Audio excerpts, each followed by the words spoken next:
जी की जय हो।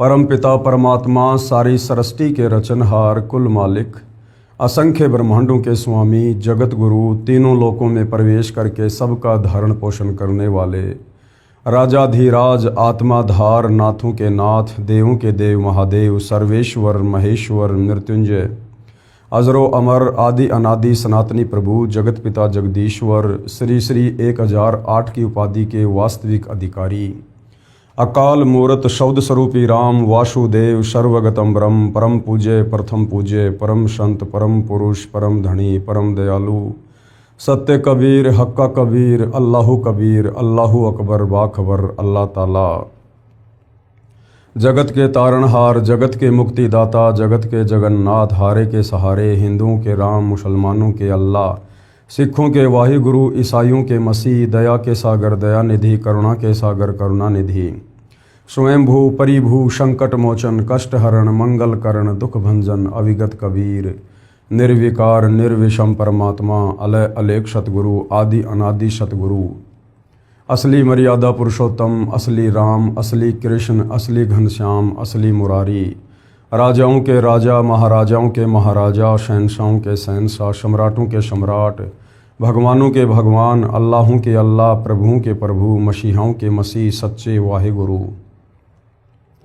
बाबाओं के बाबा पीरों के पीर सेठों के सेठ जगत सेठ सावड़सा सेठ सर्वगुण संपन्न अनंत कोटि कलाओं के स्वामी अनंत कोटि ब्रह्मांडों के नायक योगियों में महायोगी ध्यानियों में महाध्यानी सिद्धों में परम सिद्ध ज्ञानियों में तत्व ज्ञानी परम ज्ञानी महाज्ञानी सर्वश्रेष्ठ ज्ञानी विज्ञानी युवा कबीर समर्थ कबीर असमवात अमित ओजा सच्चे रहनुमा करीम अल्लाह सुभान अल्लाह दुनिया के अंतिम पैगंबर 8 सितंबर 1951 से गांव धनाना जिला सोनीपत हरियाणा भारतवर्ष की पावन भूमि पे प्रकट रियल कल की भगवान श्री नारायण साकार हरि श्री बाबा साहेब नूर अनंत परमात्मा सच्चे दरवे सच्चे बाखबर संत श्रोमणी सतगुरु रामपाल जी परमेश्वर जी के चरण कमल में आप और हम सभी भाई बहनों का अनंत कोटि दंडवत प्रणाम।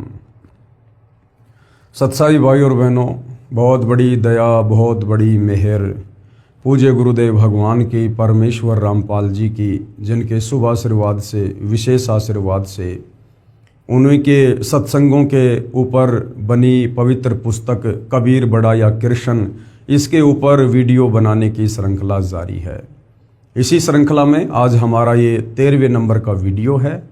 इस पवित्र आध्यात्मिक पुस्तक कबीर बड़ा या कृष्ण में हमें अध्यात्म को लेकर भक्ति मार्ग को लेकर शास्त्र अनुकूल सत साधना को लेकर धार्मिक अनुष्ठानों को लेकर पाखंडवाद को लेकर जंतर मंत्र को लेकर वो तमाम जानकारियाँ प्राप्त हो रही हैं जो जानकारियाँ तत्व ज्ञान के अभाव में हमारे नादान धर्म गुरु हमें ना सतयुग में दे पाए ना त्रेता युग में दे पाए ना द्वापर में दे पाए और कलयुग तकरीबन 5000 वर्ष बीत चुका है, आज तक कोई भी आचार्य और शंकराचार्य नहीं दे पाए।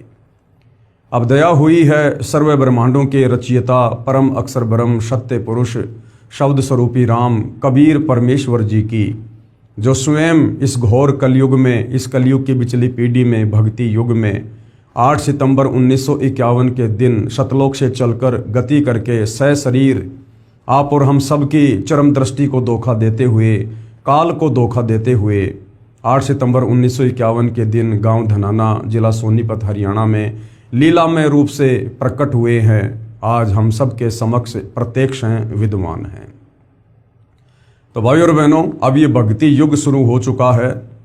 अगर किन्हीं आत्माओं ने वास्तव में पूर्ण मोक्ष प्राप्त करना है, इस काल के जन्म और मरण के झंझट से मुक्त होना है, 184 योनियों में जाकर जो पीड़ा हम युगों युगों से सहन कर रहे हैं, यदि उसे मुक्त होना चाहते हैं, तपस्या के कष्ट से और नरक भोगने से यदि मुक्त होना चाहते हैं, तो आज जो सर्वणिम मौका शु अवसर हमें साक्षात विश्व की परम शक्ति कबीर देव जी ने प्रदान किया है सतगुरु रामपाल जी के रूप में आकर, ये मौका भाई और बहनों फिर आगे इनके वापस सतलोक चले जाने के बाद नसीब नहीं होगा। यानी पूर्ण मोक्ष प्राप्त करने का अवसर उसी समय तक है जब तक आप सतगुरु रामपाल जी को इस धरती पर देख रहे हैं। इनके सतलोक जाने के बाद फिर ये मौका हाथ से निकल जाएगा पूर्ण मोक्ष प्राप्ति वाला।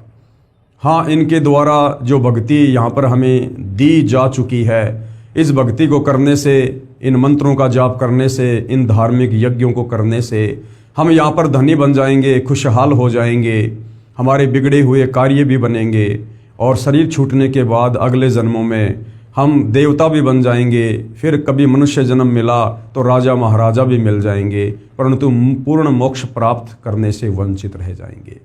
तो ये जो गोल्डन चांस हमें मिला है भाई और बहनों, हमें इसका भरपूर फ़ायदा उठाना चाहिए। तो आप सतगुरु रामपाल जी के सत्संगों को सुनना प्रारंभ कीजिएगा। मोबाइल आपकी पॉकेट में है, यूट्यूब पर जाइए, सतगुरु रामपाल जी के सत्संग सर्च कीजिए, पहले उनके ज्ञान को सुनिए, समझिए, उसके बाद उनसे नाम दीक्षा लेकर अपनी आत्मा का कल्याण करवाएं। तो भाई और बहनों, इस ज्ञान को समझने के लिए कि हमारे ही धर्मशास्त्रों में अध्यात्म को लेकर, भक्ति मार्ग को लेकर, आत्मज्ञान और परमात्म ज्ञान को लेकर क्या कुछ लिखा हुआ है, और ये हमारे नादान धर्म गुरु, वो चाहे किसी भी धर्म से संबंधित हैं, हमें इन्हीं धर्मशास्त्रों का हवाला देकर इनके विरुद्ध भक्ति साधना करवाते रहे और काल के मुख में झोंकते रहे। तो इसी बात को लेकर इस पवित्र पुस्तक कबीर बड़ा या कृष्ण में जो विषय चल रहा है वो है जनता की अदालत। जनता की अदालत में मुकदमा क्या है? कबीर बड़ा या कृष्ण। सुप्रीम गॉड कौन है? सर्वशक्तिमान परमात्मा कौन है? वो कुल का एक मालिक कौन है जिसने सर्व सृष्टि को रचा है, जो तीनों लोकों में प्रवेश करके सबका धारण पोषण कर रहा है। इस विषय को लेकर जनता की अदालत में मुकदमा जारी है और जनता की अदालत में जनता खुद ही जज है, क्योंकि ये कलयुग की बिचली पीढ़ी का समय है। परमेश्वर ने सबको अक्षर ज्ञान युक्त कर रखा है। सभी भाई बहन बच्चे से लेकर बूढ़े तक शिक्षित हैं, अपनी आंखों से धर्म ग्रंथों में लिखी सच्चाई को देख सकते हैं, जान सकते हैं और निर्णय कर सकते हैं। इसलिए जनता की अदालत में जज सतगुरु रामपाल जी ने स्वयं जनता को ही चुना है और मुकदमा है कबीर बड़ा या कृष्ण। तो एक तरफ कबीर जी के जो वकील के रूप में हैं वे सतगुरु रामपाल जी हैं और दूसरी तरफ श्री कृष्ण उर्फ विष्णु जी के वकील की भूमिका में हिंदू धर्म के सर्व धर्म गुरु खड़े हुए हैं। और जो प्रश्न, जो सवाल हिंदू धर्म ग्रंथों का हवाला देते हुए हिंदू धर्म के धर्म गुरुओं ने जनता की अदालत में सतगुरु रामपाल जी से किए थे, इधर कबीर जी के वकील सतगुरु रामपाल जी उन तमाम सवालों के प्रमाणित जवाब सबूतों सहित हिंदुओं के धर्म गुरुओं को उन्हीं की आंखों के सामने और धर्म ग्रंथों से दिखा कर बता रहे हैं, जनता की अदालत में पेश कर रहे हैं। ये तमाम चीज़ें देखकर, प्रत्यक्ष प्रमाण देखकर जनता की आंखें खुल रही है कि हमारे ही धर्म ग्रंथों में शास्त्र अनुकूल साधना लिखी हुई है। कौन परमात्मा सुप्रीम है, किस परमात्मा की भक्ति पूजा करने से हमारी आत्मा का कल्याण होगा, मोक्ष होगा, काल के द्वारा लगाए गए कर्म बंधनों से मुक्ति मिलेगी, ये हमारे ही पवित्र धर्मशास्त्रों में, चारों वेदों में, गीता जी में, पुराणों में लिखा हुआ है।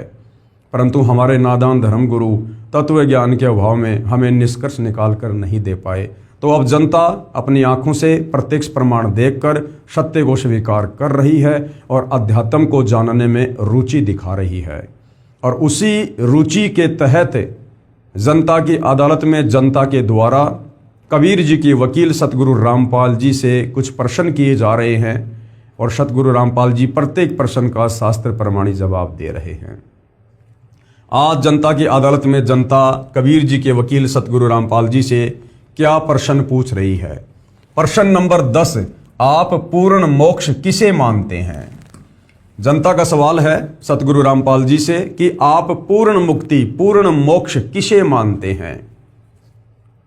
क्या है वो पहचान जिससे ये समझा जाए कि ये जीव आत्मा इस काल के 21 ब्रह्मांड से पूर्णतया मोक्ष प्राप्त कर चुकी है, मुक्त हो चुकी है। अब ये जीवात्मा कभी भी जन्म और मरण के चक्कर में नहीं आएगी, लक 84 योनि में नहीं जाएगी, नरक नहीं भोगेगी, तपस्या का कष्ट नहीं भोगेगी। आप पूर्ण मोक्ष किसे मानते हैं? तो कबीर जी के वकील सतगुरु रामपाल जी ने जवाब दिया कि गीता अध्याय 15 श्लोक 4 में वर्णन है कि तत्वदर्शी संत की प्राप्ति के पश्चात तत्व ज्ञान रूपी शस्त्र से अज्ञान को काटकर अर्थात अच्छी तरह ज्ञान समझकर उसके पश्चात परमेश्वर के उस परम पद की यानी सतलोक की खोज करनी चाहिए, जहां जाने के पश्चात साधक यानी भगत फिर लौटकर संसार में कभी नहीं आते, अर्थात उनका जन्म कभी नहीं होता। जिस परमात्मा ने सर्व रचना की है यानी सारी सृष्टि को रचा है, केवल उसी की भक्ति पूजा करो। पूर्ण मोक्ष उसी को कहते हैं जिसकी प्राप्ति के पश्चात यानी जिस परमात्मा की प्राप्ति के पश्चात, जिस सतलोक में जाने के पश्चात पुनः यानी दोबारा जन्म ना हो, कहाँ, इस काल के लोक में, और जन्म मरण का चक्कर सदा के लिए समाप्त हो जाए। तो जनता की अदालत में सतगुरु रामपाल जी ने हिंदुओं की जो पवित्र पुस्तक है श्रीमद् भगवत गीता, उसी से प्रमाणित कर दिया है कि आप ही के धर्मशास्त्र में लिखा हुआ है कि पूर्ण मोक्ष किसे कहते हैं। गीता अध्याय 15 श्लोक नंबर 4, गीता ज्ञानदाता काल ब्रह्म, जो ब्रह्मा विष्णु महेश का पिता है, दुर्गा का पति है, ये खुद कह रहा है कि तत्वदर्शी संत की प्राप्ति के पश्चात यानी सबसे पहले तो आपका गुरु होना चाहिए, और गुरु भी पूर्ण होना चाहिए, और पूर्ण गुरु की पहचान भी गीता अध्याय 15 श्लोक नंबर 1 से 4 में लिखी हुई है। और पूर्ण गुरु होगा वो तत्वदर्शी संत होगा, और जो तत्वदर्शी संत होगा वो खुद कबीर भगवान होगा। यानी जब वो कबीर भगवान इस धरती पर प्रकट होता है, उसके बाद तत्वदर्शी संत की भूमिका करता है, तो वो सर्व धर्मशास्त्रों को दिखा दिखा के अपने ज्ञान को प्रमाणित करता है, सृष्टि रचना को प्रमाणित करता है। जो भक्ति साधना वो देता है, जो मंत्र वो देता है, उन मंत्रों को उन्हीं धर्मशास्त्रों से प्रमाणित करके दिखाता है। वो धर्मशास्त्र चाहे हिंदू धर्म के हो, चाहे मुसलमान धर्म के, चाहे सिख धर्म के, चाहे ईसाई धर्म के। उसके बाद उस ज्ञान को अच्छे से समझकर तत्वदर्शी संत की शरण में आकर उनके द्वारा दी भक्ति साधना को मर्यादा में रहकर आजीवन करने से फिर आपको वो अविनाशी पद प्राप्त होगा, परम पद प्राप्त होगा, शतलोक प्राप्त होगा। उस शतलोक में जाने के बाद फिर ये आत्मा कभी वापस लौटकर इस काल के 21 ब्रह्मांड में नहीं आती है, यहाँ फिर इसका पुनर्जन्म नहीं होता है। ये सदा सदा के लिए शतलोक में ही निवास करती है, और शतलोक में भी आगे के लोगों के लिए भक्ति है यदि जाना चाहे तो, अन्यथा शतलोक में जाने के पश्चात इस आत्मा को किसी प्रकार का कोई कष्ट नहीं है, कोई पीड़ा नहीं है, जन्म मरण का कोई कष्ट नहीं है, बुढ़ापे का कोई कष्ट नहीं है, ना किसी वस्तु का कोई अभाव है, ना वहाँ कोई राग द्वेष ईर्ष्या छल कपट मन मुटाव चोरी जारी निंदा चुगली घूसखोरी रिश्वतखोरी मिलावट कुछ भी नहीं है। वहाँ केवल आनंद ही आनंद है, क्योंकि शतलोक सुख का सागर है। अर्थात कहने का मतलब है तत्वदर्शी संत की शरण में आकर उनके बताए अनुसार मर्यादा में रहकर आजीवन भक्ति करने से हम इस काल के 21 ब्रह्मांड से निकलकर शतलोक चले जाएंगे, और शतलोक जाने के बाद फिर हम कभी वापस लौटकर इस काल के लोक में नहीं आएंगे। उसको कहते हैं पूर्ण मोक्ष प्राप्ति। आगे जनता की अदालत में जनता ने फिर एक सवाल किया है सतगुरु रामपाल जी से। प्रश्न नंबर 11, क्या गीता ज्ञानदाता ब्रह्म की भक्ति से पूर्ण मोक्ष संभव है? गीता ज्ञानदाता ये काल ब्रह्म है, जिसको ज्योति निरंजन कहते हैं, क्षर पुरुष कहते हैं, जिसका जिक्र गीता अध्याय 15 श्लोक नंबर 16 में है कि इस संसार में मुख्यतः 2 भगवान हैं, क्षर पुरुष और अक्षर पुरुष। तो जो क्षर पुरुष है, जो नाशवान है, ये गीता ज्ञानदाता है, जिसको काल कहते हैं, ज्योति निरंजन कहते हैं। ये ब्रह्मा विष्णु महेश के पूज्य पिताजी हैं, और ये दुर्गा का पति है, जिसने महाभारत के समय श्री कृष्ण जी के शरीर में प्रवेश करके और गीता जी का ज्ञान बोला था।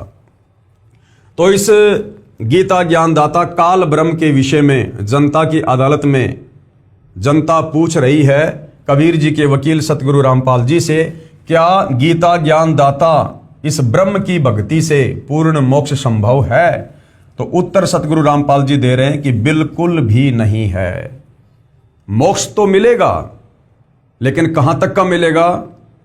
जहां तक की भक्ति करने से ये काल साधक को उसका फल देता है।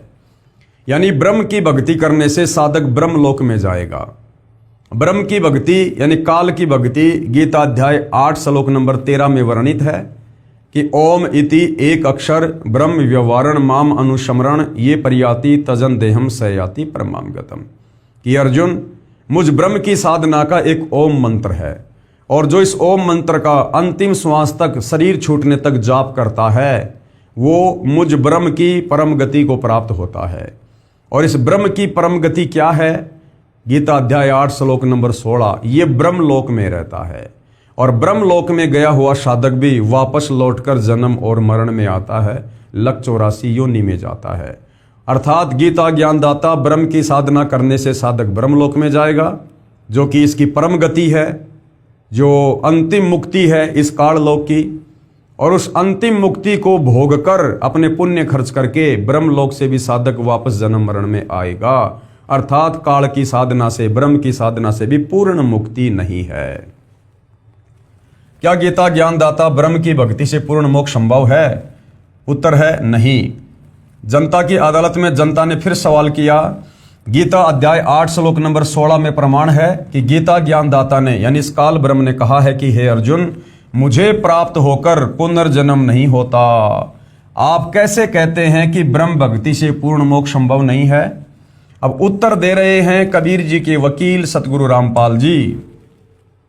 और सतगुरु रामपाल जी समझा रहे हैं कि यही कमी रही जो आप हिंदू श्रद्धालु भ्रमित हैं भक्ति और भगवान को लेकर।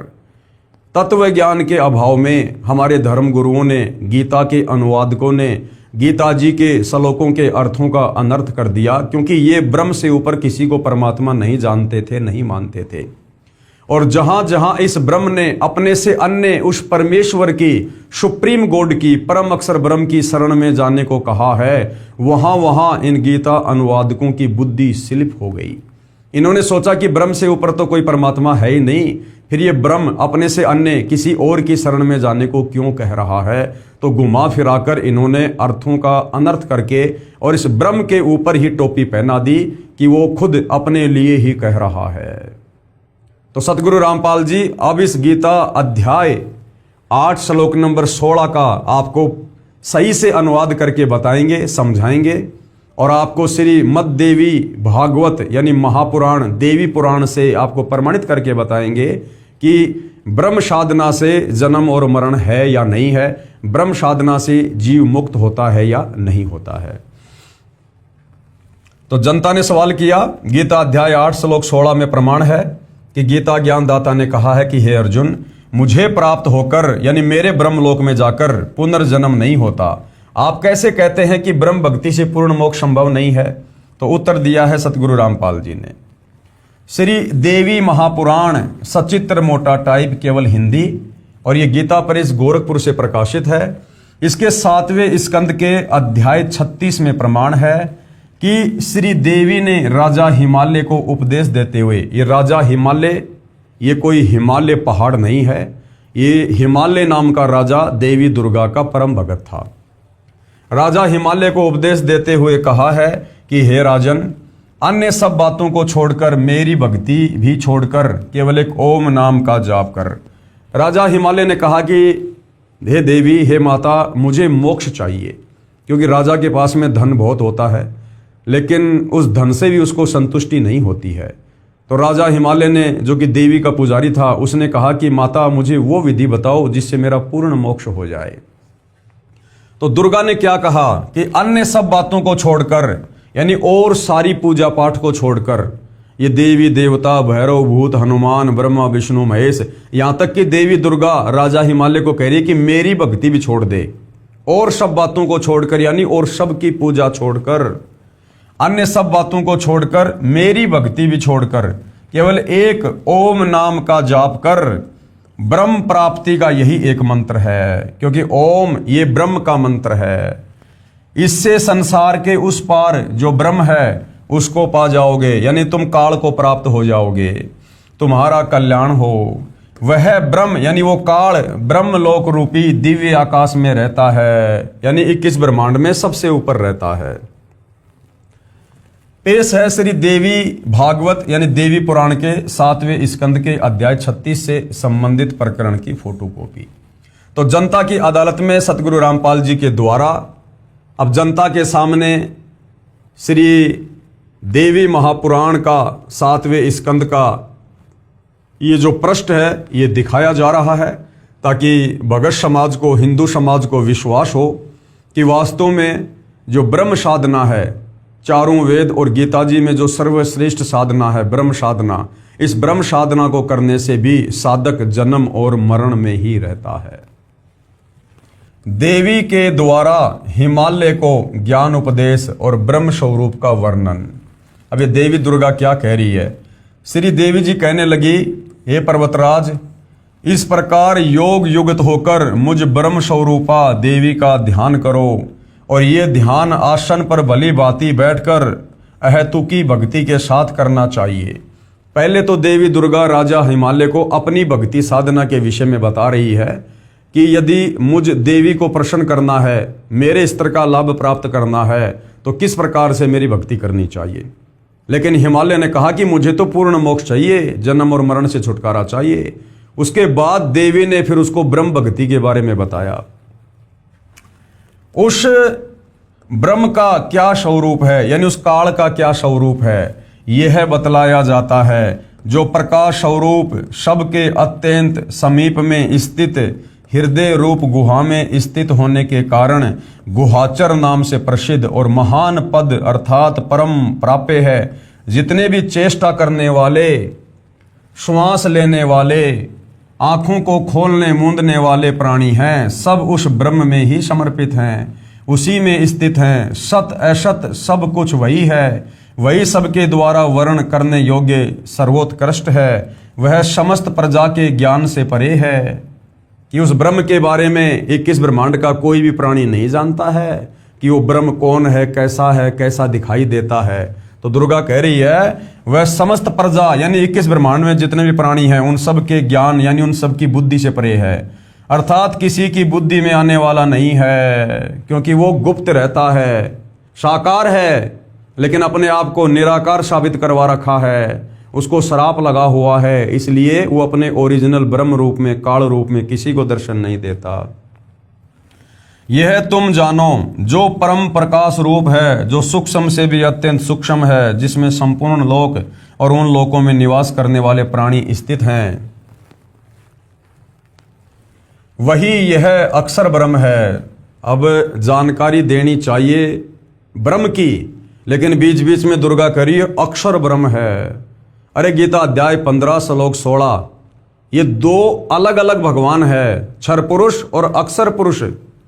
क्षर पुरुष तो ये काल है जो 21 ब्रह्मांड का स्वामी है, और अक्षर पुरुष ये पर ब्रह्म है जिसके पास 7 संग ब्रह्मांड हैं। लेकिन देवी दुर्गा क्योंकि सृष्टि रचना का ज्ञान इसको भी नहीं है, कंप्लीट आध्यात्मिक ज्ञान इसको भी नहीं है, तो ये भी गोलमोल करके बता रही है। वही सबके प्राण हैं, वही सबकी वाणी है और वही सबके मन हैं। वह यह परम सत्य और अमृत अविनाशी तत्व है। सौम्य उस वेदने योग्य लक्ष्य का तुम वेदन करो, यानी ओम नाम पे ध्यान करो, मन लगाकर उसमें तुम तन्मय हो जाओ, यानी ब्रह्म की भक्ति में मन लगाओ। सौम्य उपनिषद में कथित महान अस्त्र रूप धनुष लेकर उस पर उपासना द्वारा तीक्ष्ण किया हुआ बाण संधान करो, और फिर भावानुगत चित्त के द्वारा उस बाण को खींचकर उस अक्षर रूप ब्रह्म को ही लक्ष्य बनाकर वेदन करो, यानी उस ब्रह्म की साधना करो, ओम नाम का जाप करो। प्रणव ओम धनुष है, यानी उसका मंत्र क्या है? ओम, और जीव आत्मा बाण है, और ब्रह्म को उसका लक्ष्य कहा जाता है। परमाद रहित अत्यंत तत्परता से साधन संलग्न होकर उसका वेदन करना चाहिए, और बाण के समान उसमें तन्मय हो जाना चाहिए, जिससे ब्रह्म में, स्वर्ग में, पृथ्वी, अंतरिक्ष, स्वर्ग और पृथ्वी के बीच का आकाश संपूर्ण प्राणों के सहित इंद्रिय युक्त मन बुद्धि रूप अंतःकरण ओतप्रोत है। उस एकमात्र परमात्मा को ही जाने, यानी उस ब्रह्म को ही जानो सब कुछ, दूसरी सब बातों को छोड़ दो, यानी और सबकी भक्ति साधना छोड़ दो, मुझ देवी दुर्गा की साधना भी छोड़ दो, उस ओम नाम के जाप के साथ में ब्रह्म की साधना करो। यही अमृत रूप परमात्मा के पास पहुंचाने वाला पुल है। संसार समुद्र से पार होकर अमृत स्वरूप परमात्मा को प्राप्त करने का यही सुलभ साधन है। इस आत्मा का ओम के जप के साथ ध्यान करो, यानी उस काल का, उस ब्रह्म का ओम नाम के साथ में जाप करो, इससे अज्ञानमय अंधकार से सर्वदा परे और संसार समुद्र से उस पार जो ब्रह्म है उसको पा जाओगे, तुम्हारा कल्याण हो। जो सदा जानने वाला, जो सब ओर से सबको जानने वाला है, जिसकी जगत में ये महिमा है, वह यह सबका आत्मा ब्रह्म कहाँ रहता है? ब्रह्म लोक रूप दिव्य आकाश में रहता है। ये जो मेन पॉइंट है भाई और बहनों, इस पूरे प्रकरण को समझने के लिए ये ध्यान रखना, दुर्गा देवी राजा हिमालय को क्या कह रही है कि उस ब्रह्म का ओम जाप है और वो कहाँ रहता है? वो ब्रह्म लोक रूप दिव्य आकाश में रहता है। वह यह सबका आत्मा ब्रह्म कहाँ रहता है? ब्रह्म लोक रूप दिव्य आकाश में। दो बातें ध्यान रखनी है, फिर हमें गीता जी बिल्कुल क्लियर कर देगी कि इस ब्रह्म साधना से जीव जन्म और मरण में रहता है या उसकी पूर्ण मुक्ति हो जाती है। पहला ओम नाम, और दूसरा वो ब्रह्म कहाँ रहता है? ब्रह्मलोक में रहता है। उसके बाद क्लियर हो जाएगा। भावार्थ है कि ब्रह्म साधना का केवल एक ओम नाम का जाप है जो देवी दुर्गा हिमालय को बता रही है। इससे ब्रह्म की प्राप्ति होती है और वह साधक कहां जाता है? ब्रह्मलोक में चला जाता है।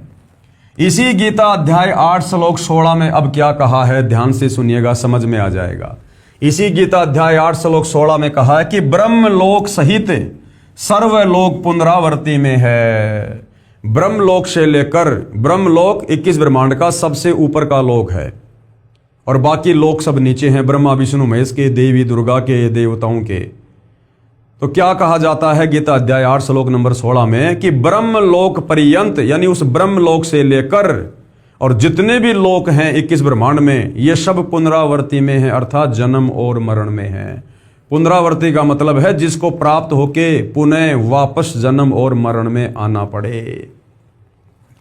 इसी गीता अध्याय 8 श्लोक 16 में कहा है कि ब्रह्मलोक सहित सर्वलोक पुनरावर्ती में है, यानी जन्म और मरण के चक्कर में है, अर्थात ब्रह्मलोक में गए साधक का भी पुनर्जन्म होता है। ब्रह्म यानी काल की भक्ति से पूर्ण मोक्ष नहीं होता। इस गीता अध्याय 8 श्लोक 16 का अनुवाद गीता प्रेस गोरखपुर से प्रकाशित गीता में तथा अन्य प्रकाशन की गीता में गलत किया हुआ है। ये अनुवाद गलत किया हुआ है क्योंकि अनुवादकों को तत्व ज्ञान नहीं था, अनुवादक सृष्टि रचना से परिचित नहीं थे, अनुवादक इस ब्रह्म से ऊपर किसी अन्य परमात्मा से परिचित नहीं थे। गीता अनुवादक गीता अध्याय 15 श्लोक नंबर 16 और 17 से पूरी तरह से परिचित नहीं थे, जिसमें 3 भगवानों की जानकारी दी गई है। ये देखिएगा, आप लोगों के सामने है, पेश है फोटोकॉपी गीता अध्याय 8 श्लोक 16 की।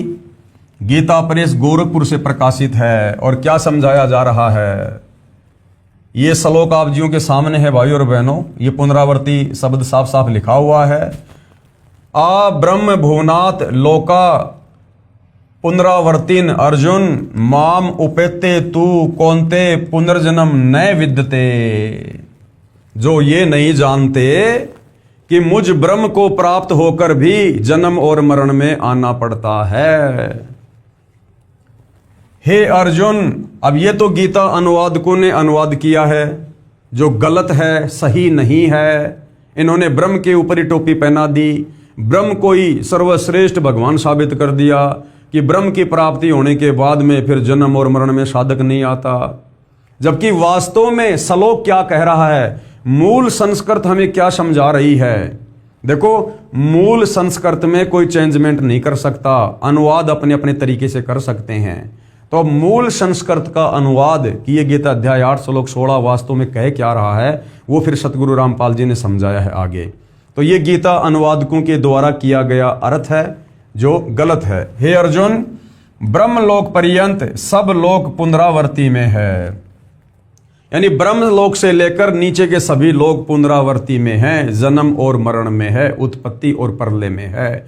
जब यहां साफ साफ कहा जा रहा है उस ब्रह्म के द्वारा जिसकी साधना करके ये कह रहे हैं कि जन्म और मरण नहीं होता, वो तो खुद कह रहा है कि हे अर्जुन, ब्रह्मलोक पर्यंत यानी ब्रह्मलोक से लेकर सब लोग पुनरावर्ती में हैं, यानी जन्म और मरण में हैं, उत्पत्ति और प्रलय में हैं। जब वो लोक ही उत्पत्ति और प्रलय में है, नष्ट होता है, तो वहां रहने वाले साधक कहां रहेंगे, वो भगत कहां रहेंगे। तो यहीं से क्लियर हो जाता है हे अर्जुन, ब्रह्मलोक पर्यंत सब लोग पुनरावृत्ति में हैं। लेकिन उसके आगे इन्होंने गलत अनुवाद कर दिया। क्या? परंतु हे कुंती पुत्र, मुझको यानी काल को यानी ब्रह्म को प्राप्त होकर पुनर्जन्म नहीं होता, ये इन्होंने गलत कर दिया। ये जो शब्द है न विद्यते, जो ये नहीं जानते, इन्होंने इसको अच्छे से नहीं समझा। अब सतगुरु रामपाल जी ने यथार्थ अनुवाद किया है। इसका वास्तविक अनुवाद इस प्रकार है, ब्रह्मलोक तक सर्वलोक पुनरावृत्ति में हैं, अर्थात ब्रह्मलोक में भी गए व्यक्तियों का पुनर्जन्म होता है। जो ये नहीं जानते, साफ साफ लिखा हुआ है, न विद्यते, जो ये नहीं जानते, विद्यते यानी जानना और न यानी नहीं, जो ये नहीं जानते, हे अर्जुन, मुझे प्राप्त होकर भी उनका पुनर्जन्म होता है। इन्होंने लिख दिया नहीं होता है। इस श्लोक में विद्यते शब्द का अर्थ जानना बनता है। गीता अध्याय 6 श्लोक 23 में विद्यात शब्द का अर्थ जानना किया है। यहाँ इस श्लोक में भी विद्यते का अर्थ जानना बनता है। देखिए इसी पुस्तक में इसी श्लोक की फोटोकॉपी में अधिक स्पष्ट करने के लिए गीता अध्याय 8 श्लोक नंबर 15 ही पर्याप्त है। ये देखिए मूल पाठ है ये, यानी मूल संस्कृत है। माम उपेते पुनर्जन्म दुखालयम आशश्वतम न आपनुवंती महात्मने संसिद्धम परमाम गता। अनुवाद किया है, माम यानी मुझे प्राप्त होकर, पुनर्जन्म यानी पुनर्जन्म होता है। जो नाशवान जीवन दुखों का घर है, परम सिद्धि को प्राप्त महात्मा जन पुनर्जन्म को प्राप्त नहीं होते। गीता अध्याय 8 श्लोक नंबर 15। अब इसका भावार्थ सतगुरु रामपाल जी कर रहे हैं, जो यथार्थ है। गीता ज्ञानदाता ने कहा है, यानी काल ब्रह्म ने कहा है कि मुझे प्राप्त होकर तो दुखों का घर यह क्षण भंगुर जीवन जन्म मरण होता है। जो महात्मा परम गति को प्राप्त हो जाते हैं उनका पुनर्जन्म नहीं होता। जो महात्मा परम गति को प्राप्त हो जाते हैं, परम गति यानी गीता अध्याय 18 श्लोक नंबर 62 कि हे अर्जुन, तू सर्व भाव से उस परमेश्वर की शरण में जा, परम अक्षर ब्रह्म की शरण में, जहां जाने के बाद साधक फिर लौटकर संसार में वापस नहीं आता। तो शतलोक जाने के बाद वो हमारी परम गति कहलाती है। यानी एक बार यदि किसी साधक की परम गति हो गई, कोई यहां से सतलोक चला गया तत्वदर्शी संत की शरण में आकर, उसके बाद वो वापस लौटकर काल के 21 ब्रह्मांड में जन्म और मरण के चक्कर में नहीं आता है। जो महात्मा परम गति को प्राप्त हो जाते हैं उनका पुनर्जन्म नहीं होता। विचार करें, यदि गीता अध्याय 8 श्लोक 1 से 10 तक का सारांश निकालें तो इस प्रकार है। अर्जुन ने पूछा गीता अध्याय 8 श्लोक नंबर 1 में कि ये तत्व ब्रह्म क्या है। गीता ज्ञानदाता ने गीता अध्याय 8 श्लोक 3 में उत्तर दिया कि वो परम अक्षर ब्रह्म है। यानी अपने से अन्य परम अक्षर ब्रह्म की जानकारी गीता ज्ञानदाता दे रहा है। फिर गीता ज्ञानदाता ने अध्याय 8 श्लोक नंबर 5 और 7 में अपनी भक्ति करने को कहा है, तथा गीता अध्याय 8 श्लोक 8, 9, 10 में परम अक्षर ब्रह्म की यानी उस तत्व ब्रह्म की भक्ति करने को कहा है। अपनी भक्ति का मंत्र गीता अध्याय 8 श्लोक नंबर 13 में बताया कि मुझ ब्रह्म का केवल एक ओम अक्षर है। उच्चारण करके सुमरण करता हुआ जो शरीर त्याग कर जाता है वह परम गति को प्राप्त होता है, यानी काल की परम गति को प्राप्त होता है।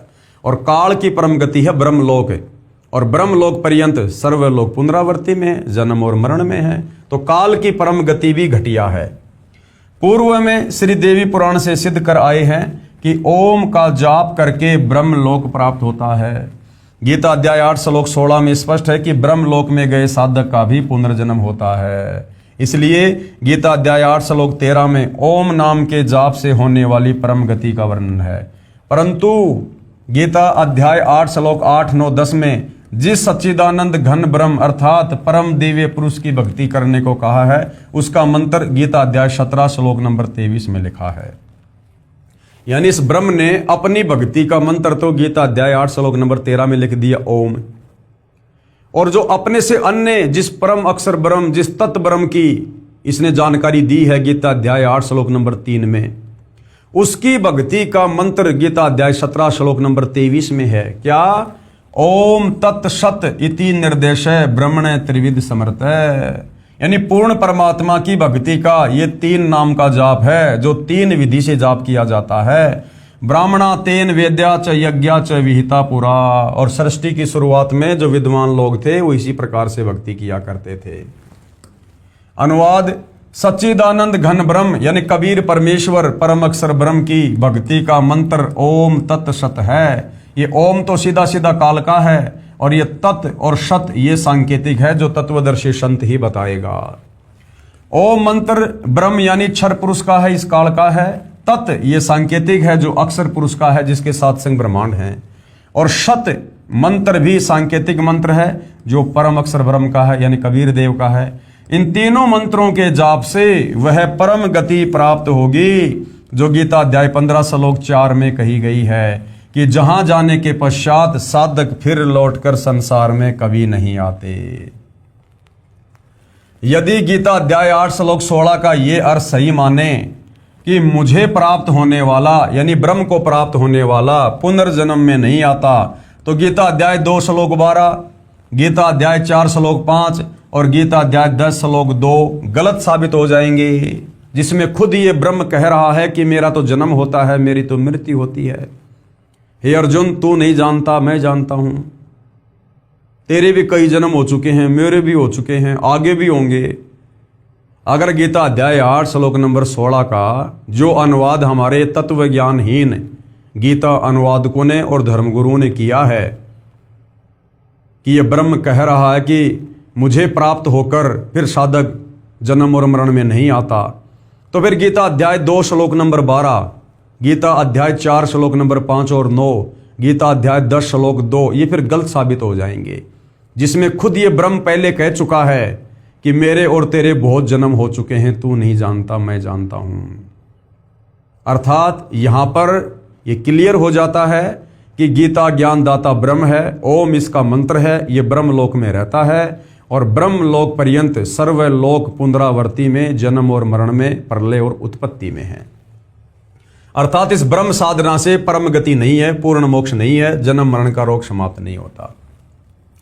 तो गीता अध्याय 2 श्लोक 12, गीता अध्याय 4 श्लोक 5, गीता अध्याय 10 श्लोक 2 गलत सिद्ध हो जाते हैं, जिनमें गीता ज्ञानदाता ने यानी ब्रह्म ने कहा है कि अर्जुन तेरे और मेरे बहुत जन्म हो चुके हैं, तू नहीं जानता, मैं जानता हूं। मेरी उत्पत्ति को यानी ये ब्रह्म कह रहा है कि मेरी उत्पत्ति को यानी मेरे जन्म लेने को ना देवता जानते हैं, ना महर्षिगण तथा ना सिद्ध जानते हैं। विचारणीय विषय यह है कि जब साध्य इष्ट का ही जन्म मृत्यु होता है, यानी जब इस ब्रह्म का ही जन्म और मृत्यु होता है, तो साधक यानी भगत को वह मोक्ष कैसे प्राप्त हो सकता है जिससे पुनर्जन्म नहीं होता।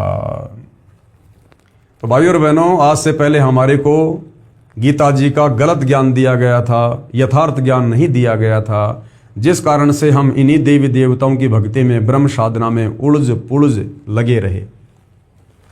इसलिए गीता अध्याय 8 श्लोक 16 का अनुवाद जो मैंने यानी सतगुरु रामपाल जी ने ऊपर किया है वही सही है कि गीता ज्ञानदाता ने यानी ब्रह्म ने कहा है कि ब्रह्मलोक तक सब लोग पुनरावर्ती में हैं, अर्थात ब्रह्मलोक में गए प्राणी भी लौटकर संसार में जन्म को प्राप्त होते हैं।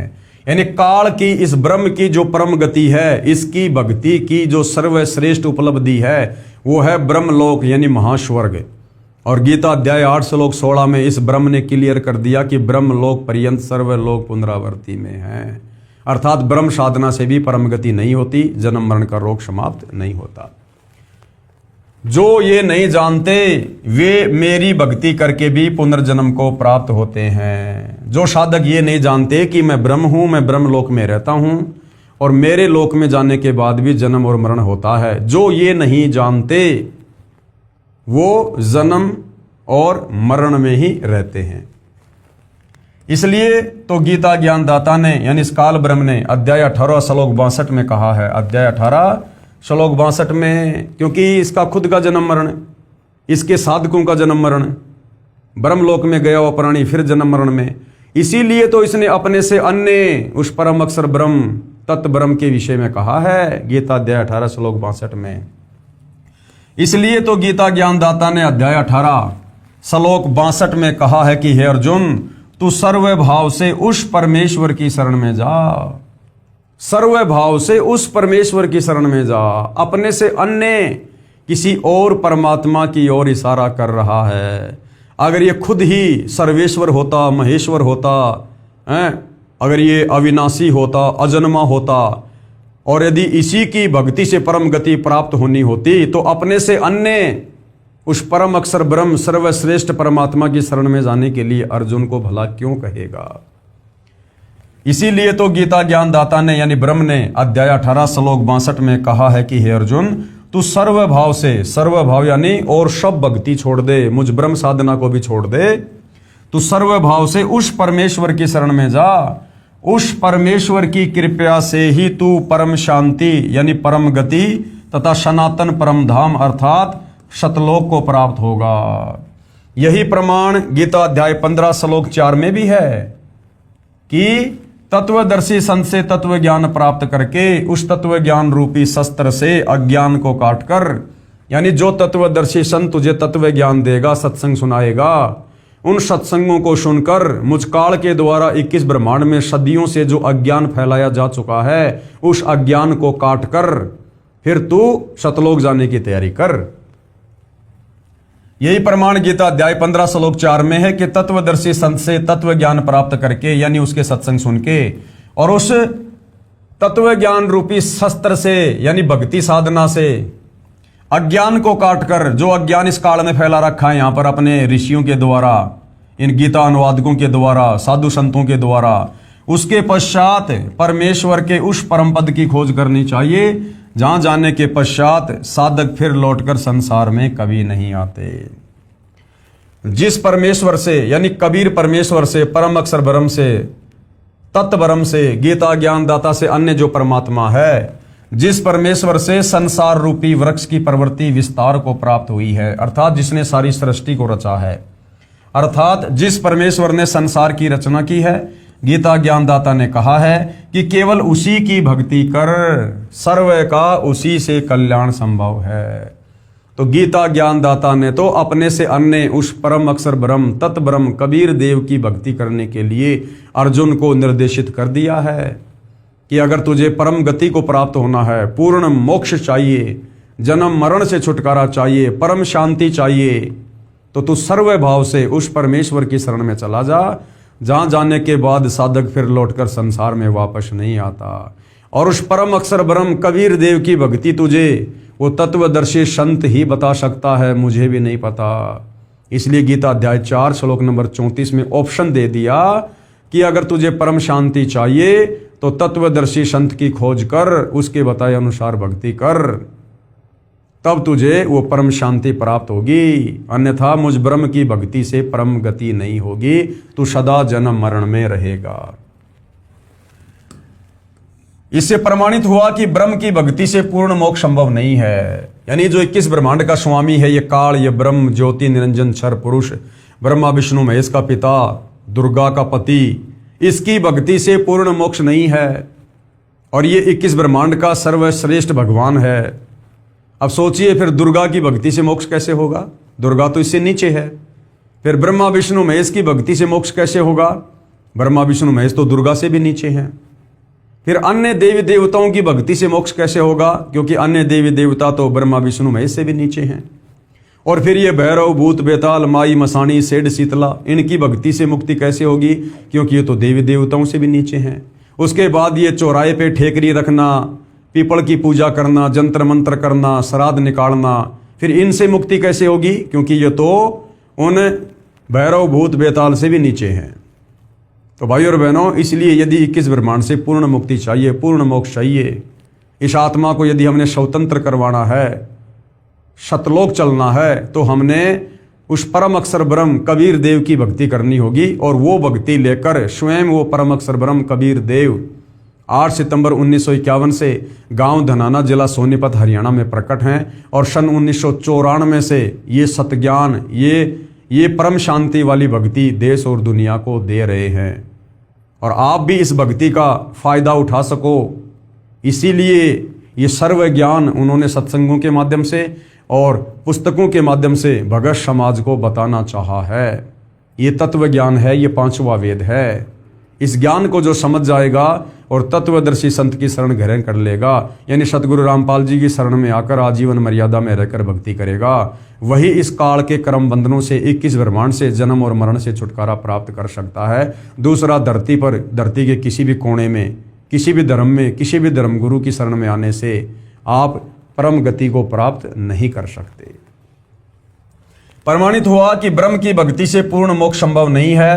केवल पूर्ण परमात्मा यानी परम अक्षर ब्रह्म यानी कबीर देव की भक्ति से ही पूर्ण मोक्ष संभव है। अब जनता की अदालत में मामला चल रहा है। जनता बढ़ चढ़कर अध्यात्म में रुचि ले रही है और कबीर जी के वकील सतगुरु रामपाल जी से जनता फिर आगे और क्या सवाल करती है अध्यात्म को लेकर। प्रश्न नंबर 13, ओम यह मंत्र तो ब्रह्म का जाप हुआ, क्योंकि गीता अध्याय 8 श्लोक 13 में गीता जी से दिखा दिया गया है। फिर यह क्यों कह रहे हो कि ब्रह्म भक्ति से पूर्ण मोक्ष नहीं होता? आपने बताया कि गीता अध्याय 17 श्लोक 23 में ओम तत् सत, यानी इसमें तो इस ब्रह्म का मंत्र भी है, ओम मंत्र भी आता है इसमें, तो जो आप पूर्ण परमात्मा का मंत्र बता रहे हो। आपने बताया कि गीता अध्याय 17 श्लोक 23 में ओम तत् सत, इस मंत्र के जाप से पूर्ण मोक्ष होता है। इस मंत्र में भी तो ओम मंत्र है, यानी काल का जाप है। तो कबीर जी के वकील सतगुरु रामपाल जी ने किस प्रकार से प्रमाणित जवाब दिया है? उत्तर, जैसे इंजीनियर या डॉक्टर बनने के लिए शिक्षा की आवश्यकता होती है, पहले प्रथम कक्षा पढ़नी पड़ती है, फिर धीरे धीरे 5वीं 8वीं, इस प्रकार 10वीं कक्षा पास करनी पड़ती है। उसके पश्चात आगे पढ़ाई करनी होती है, फिर ट्रेनिंग करके इंजीनियर या डॉक्टर बना जाता है। ठीक इसी प्रकार श्री ब्रह्मा, श्री विष्णु, श्री शिव, गणेश तथा देवी की साधना करनी पड़ती है। मैं स्वयं करता हूं तथा अपने अनुयायियों से करवाता हूं। ये तो 5वीं कक्षा तक की पढ़ाई अर्थात साधना जानो। दूसरे शब्दों में पांचों जो कमल खोलने की साधना है, हमारे शरीर में कमल बने हुए हैं। ये जो 5 जो प्रधान देवी देवता हैं, ये हमारे शरीर में बने इन कमलों में निवास करते हैं। श्री ब्रह्मा और संवत्री जी, गणेश जी, विष्णु लक्ष्मी जी, शंकर पार्वती जी और देवी दुर्गा। तो ये जो 5वीं तक की पढ़ाई है, इस पढ़ाई से हमारे शरीर में बने वो कमल खुलेंगे, खिलेंगे, जिससे हमारी भक्ति फिर आगे को जाएगी। दूसरे शब्दों में पांचों कमलों को खोलने की साधना है। और ये जो ब्रह्म की साधना है, जो ओम नाम का जाप है, ये 10वीं कक्षा तक की पढ़ाई जानो। ये 10वीं कक्षा तक की पढ़ाई जानो, अर्थात ब्रह्मलोक तक की साधना है, जो ओम का जाप करना है। और अक्षर पुरुष की साधना को 14वीं कक्षा की पढ़ाई जानो, अर्थात बीए जानो, बीए। और ये जो तत् है, ये अक्षर पुरुष का मंत्र है, ये तत् मंत्र का जाप है अक्षर पुरुष का। तत् मंत्र को तो सांकेतिक है, वास्तविक मंत्र तो इससे भिन्न है, जो उपदेशी को ही बताया जाता है। और उसके बाद में जो ओम तत् सत में जो सत है, परम अक्षर पुरुष की साधना, इंजीनियर या डॉक्टर की पढ़ाई अर्थात साधना जानो, जो सत शब्द से करनी होती है। ये सत मंत्र भी सांकेतिक है, वास्तविक मंत्र भिन्न है, जो उपदेशी को बताया जाता है, इसको सारनाम भी कहते हैं। तो इस प्रकार से कबीर जी के वकील सतगुरु रामपाल जी ने क्लियर कर दिया कि गीता अध्याय 17 श्लोक 23 में जो 3 मंत्र है, ओम तत् सत, जिसमें सबसे पहले ओम मंत्र इस काल का है, दूसरा जो ये तत् मंत्र है ये अक्षर पुरुष का है, और तीसरा जो सत है वो परम अक्षर ब्रह्म कबीर देव की साधना का है। तो ये जो ब्रह्मा विष्णु महेश की जो साधना है, ये तो 5वीं कक्षा तक की पढ़ाई है। यानी शुरुआत में परमात्मा इनके मंत्र देकर इनका जो ऋण हमारे ऊपर चढ़ा हुआ है, हम इस काल के लोक में रह रहे हैं, युगों युगों से खा रहे हैं, पी रहे हैं, हवा ले रहे हैं, सूर्य से प्रकाश ले रहे हैं, धरती से अनाज पैदा करके खा रहे हैं, हमारे बाप का थोड़ी है। हम कर्जवान हैं इस काल के, क्योंकि काल ने 21 ब्रह्मांड, ये पूरी पृथ्वी शतलोक में ये तप करके ये प्राप्त कर रखी है, तो हम इस काल के ऋणी हो रखे हैं। तो ब्रह्मा विष्णु महेश का जो कर्जा है, यानी शरीर में जो 5 जो कमल हैं जिनमें ये प्रधान देवी देवता हैं, इनका ऋण उतारने के लिए हमें शुरुआत में इन देवी देवताओं के मंत्र जाप करने के लिए दिए जाते हैं। ये इन देवी देवताओं की पूजा नहीं है, ये इनकी साधना है। हम मेहनत मजदूरी करेंगे तो इनका ऋण उतार पाएंगे। पूजा हमने परम अक्षर ब्रह्म की करनी है, कबीर देव की करनी है। उसके बाद में जो ये ओम नाम की जो साधना है, ये इस ब्रह्म की है, इस काल की है, क्योंकि किस ब्रह्मांड इसी का है। इसने तप के बदले इसने ले रखा है जो है पूर्ण परमेश्वर कबीर साहिब से, तो इसका भी हमारे ऊपर ऋण चढ़ा हुआ है। तभी तो ये गीता अध्याय 18 श्लोक 66 में कह रहा है कि सर्वधर्मान परित्यज्य माम एकम शरणम व्रज अहम तवा सर्व पापेभ्यो मोक्षयामि मा शुच। कि अर्जुन, मेरे स्तर की जितनी भी भक्ति साधना है उसका फल तू मुझे संकल्प कर दे, मैं तुझे यहां से मुक्त कर दूंगा। तो ओम नाम की जो कमाई है वो ओम नाम का जाप करके हम इस काल ब्रह्म को अंत में दे देंगे और इसका ऋण चूकती हो जाएगा। ये हमें यहां से जाने का नो ड्यू सर्टिफिकेट दे देगा। उसके बाद में जो तत् है, ओम तत् सत में जो तत् है, ये अक्षर पुरुष जो ये परब्रह्म है, जिसके सात्संग ब्रह्मांड है, ये इसकी भक्ति का जाप है। क्योंकि सतलोक जाते समय हम इसके सात्संग ब्रह्मांडों को पार करते हुए जाएंगे, तो ये उसका अपना टोल टैक्स लेगा। और उसके बाद में जो सत है, ओम तत् सत में जो सत है, ये जो सत शब्द है ये सांकेतिक है।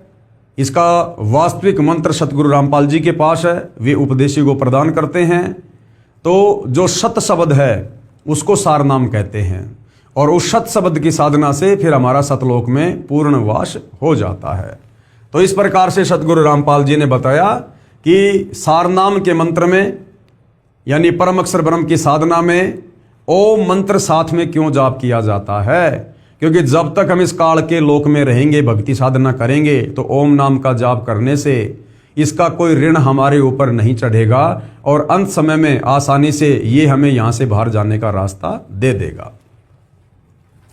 इसलिए अकेले ब्रह्म के नाम ओम से पूर्ण मोक्ष प्राप्त नहीं हो सकता। ओम नाम का जाप ब्रह्म का है, इसकी साधना से ब्रह्म लोक प्राप्त होता है, जिसके विषय में गीता अध्याय 8 श्लोक 16 में कहा है कि ब्रह्म लोक में गए साधक भी पुनर्जन्म को प्राप्त होते हैं, अर्थात जन्म और मरण में है। पुनर्जन्म है तो पूर्ण मोक्ष नहीं हुआ। जो गीता अध्याय 15 श्लोक 4 में कहा है कि परमात्मा के उस परम पद की खोज करनी चाहिए जहां जाने के बाद साधक यानी भगत कभी लौटकर पुनर्जन्म में नहीं आता।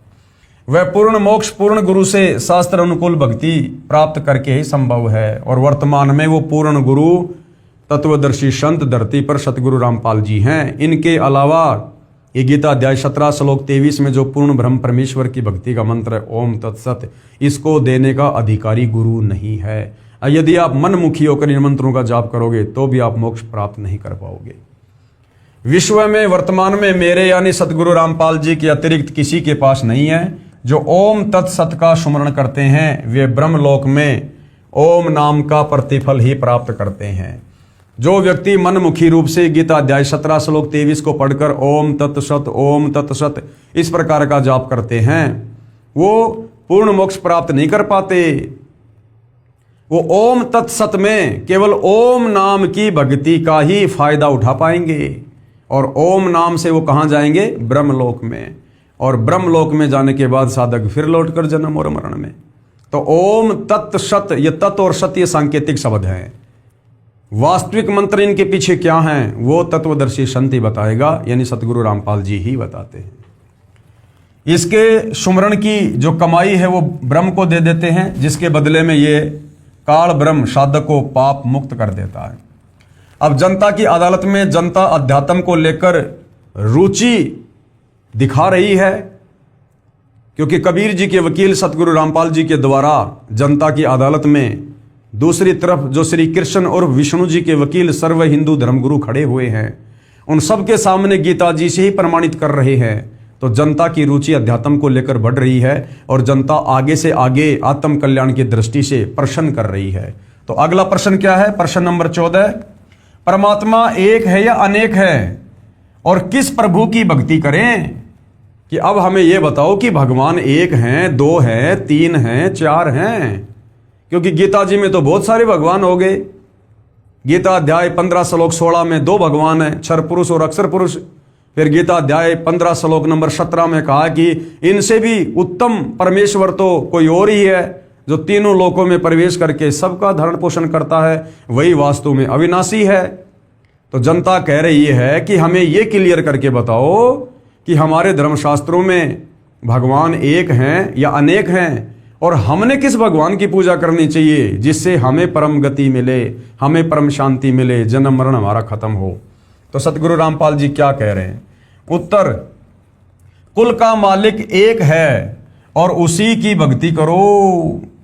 संत गरीबदास जी ने कहा है, भजन करो उस रब का जो दाता है कुल सब का। यानी उस परमेश्वर का भजन करो जो पूरे संसार का मालिक है, जो कुल का मालिक है, सबका जनक है। संत गरीबदास जी के ग्रंथ से राग आश्वरी शब्द नंबर 66 में बताया है, भजन करो उस रब का जो दाता है कुल सब का। भजन करो उस रब का जो दाता है कुल सब का। बिना भजन भय मिटे न जम का। जम कौन? ये काल, ये ब्रह्म जो हमें यहाँ जन्म मरण में रखता है। कहते हैं उस पूर्ण परमेश्वर के भजन बिना, उसकी भक्ति बिना काल का भय समाप्त नहीं हो सकता। बिना भजन भय मिटे न यम का, समझ बूझ रे भाई। सतगुरु नाम दान जिन दीन्या, या संतों ठहराई। और सतगुरु ने जिनको नाम उपदेश दे दिया और जिन्होंने सतगुरु को समझकर परमेश्वर मानकर मर्यादा में रहकर भक्ति की, उनको फिर परमेश्वर ने सतलोक भेज दिया। कबीर नाम कर्ता का, उस परमेश्वर का क्या नाम है? कबीर। कबीर नाम कर्ता का, कल्प करे दिल देवा। सुमरण करे सुरत से लापे, पावे हरिपद सेवा। आसन बंद पवन पद परचे, नाभि नाम जगावे। त्रिकुटी कमल में पदम झलके, जासे ध्यान लगावे। सब सुख भुगता जीवत मुक्ता, दुखदारी दर दूरी। ज्ञान ध्यान गलतान हरि पद, जो कुरंग कस्तूरी। गज मोती हस्ती के मस्तिक, उन्मुन रहे दीवाना। खाए न पीवे मंगल घूमे, आठ बकत गलताना। यानी उस कबीर परमेश्वर परम अक्षर ब्रह्म की भक्ति मिलने के बाद, उसके बाद में ये जीव आत्मा इतनी मगन हो जाती है, ये इतनी मुस्ताक हो जाती है कि फिर इसे उस परमेश्वर के अलावा, सतलोक के अलावा कुछ भी नहीं सूझता है। ऐसे तत्पद के अधिकारी, पलख अलख से जोरे। तन मन धन सब अर्पण कर ही, नेक न माथा मोरे। बिन ही रसना नाम चलत है, निर्वाणी से नेहा। गरीबदास भोडल में दीपक, छानी नहीं सनेहा। इसका सरलार्थ किया है पूज्य गुरुदेव भगवान ने। सरलार्थ, हे मानव, उस रब यानी परमेश्वर की भक्ति करो जो सबका दाता यानी धारण पोषण करने वाला है। भजन करो उस रब का जो दाता है कुल सबका, जो सबका मालिक है। हे भाई, विचार कर, संतों से ज्ञान समझ। भक्ति के बिना जम यानी काल का भय नहीं मिटेगा। संतों ने ये निष्कर्ष निकाला है कि सतगुरु दीक्षा में नामदान करे तो मोक्ष मिलता है। जिनको सतगुरु ने नामदान दिया है उनका मोक्ष हुआ है। उस कर्ता यानी सबकी उत्पत्ति करने वाले परमेश्वर का नाम सत्य कबीर है।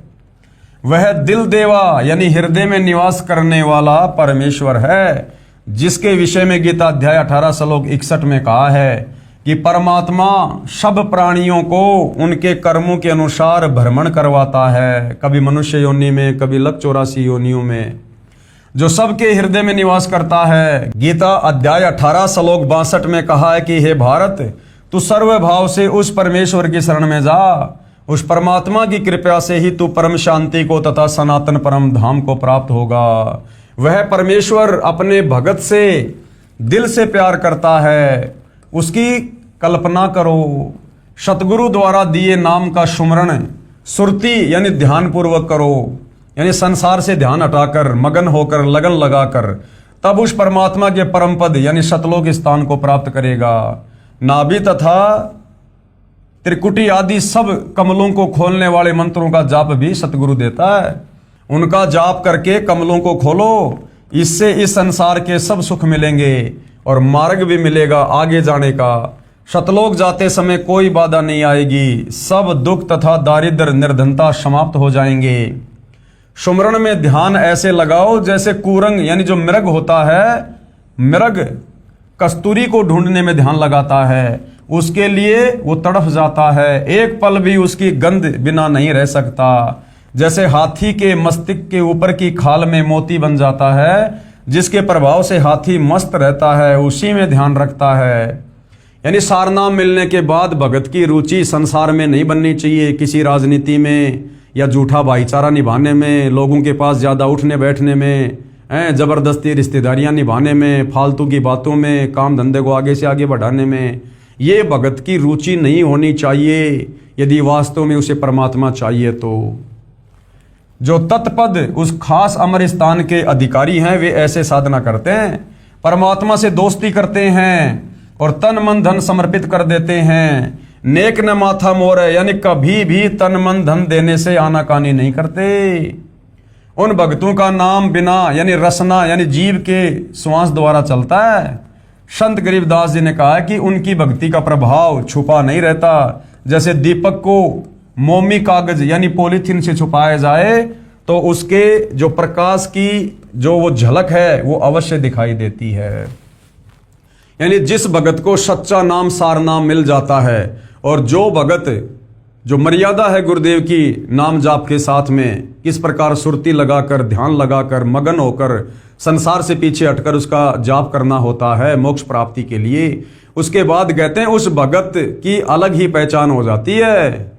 उस भगत के लक्षण, उसके गुण, उसका आचार विचार व्यवहार, उसका बोलचाल उठना बैठना, वो सब कुछ अलग से दिखाई देगा कि वास्तव में इसके अंदर भक्ति प्रवेश हो रही है। राग बिलावल शब्द नंबर 17। तत् कहन को राम है दूजा नहीं देवा, ब्रह्मा विष्णु महेश से जाकी करते हैं सेवा। तत् कहन को राम है, वास्तव में परमात्मा कहने को तो कबीर भगवान है, जिसकी ब्रह्मा विष्णु महेश जैसे भी भक्ति साधना करते हैं। तत् कहन को राम है दूजा नहीं देवा, ब्रह्मा विष्णु महेश से जाकी करते हैं सेवा। जप तप तीर्थ थोतरे जाकी क्या आशा, कोटि यज्ञ पुण्य दान से जन्म कटे नहीं फाशा। ये जप तप तीर्थ थोतरे ये तो खोखले हैं, थोते हैं। कौन से जप तप? ये काल लोक तक की साधना के, ये मनमुखी मंत्र जो हमारे धर्मगुरु दे रहे हैं, जो हमें कहते हैं कि बद्रीनाथ जाओ, जगन्नाथ जाओ, केदारनाथ जाओ, हरिद्वार जाओ, ये व्रत कर लो, तीर्थ कर लो। जो शास्त्र विरुद्ध साधना के अंतर्गत जप तीर्थ आते हैं वो सब बेकार हैं, व्यर्थ हैं। इनकी हमें कोई आशा नहीं करनी चाहिए कि हमें मुक्ति प्रदान कर देंगे। जप तप तीर्थ थोतरे जाकी क्या आशा, कोट यज्ञ पुण्य दान से जम कट नहीं फांसा। यहाँ देन वहाँ लेन है यो मिटे न झगड़ा, वहाँ बिना पंथ की बाट है पावे को दगड़ा।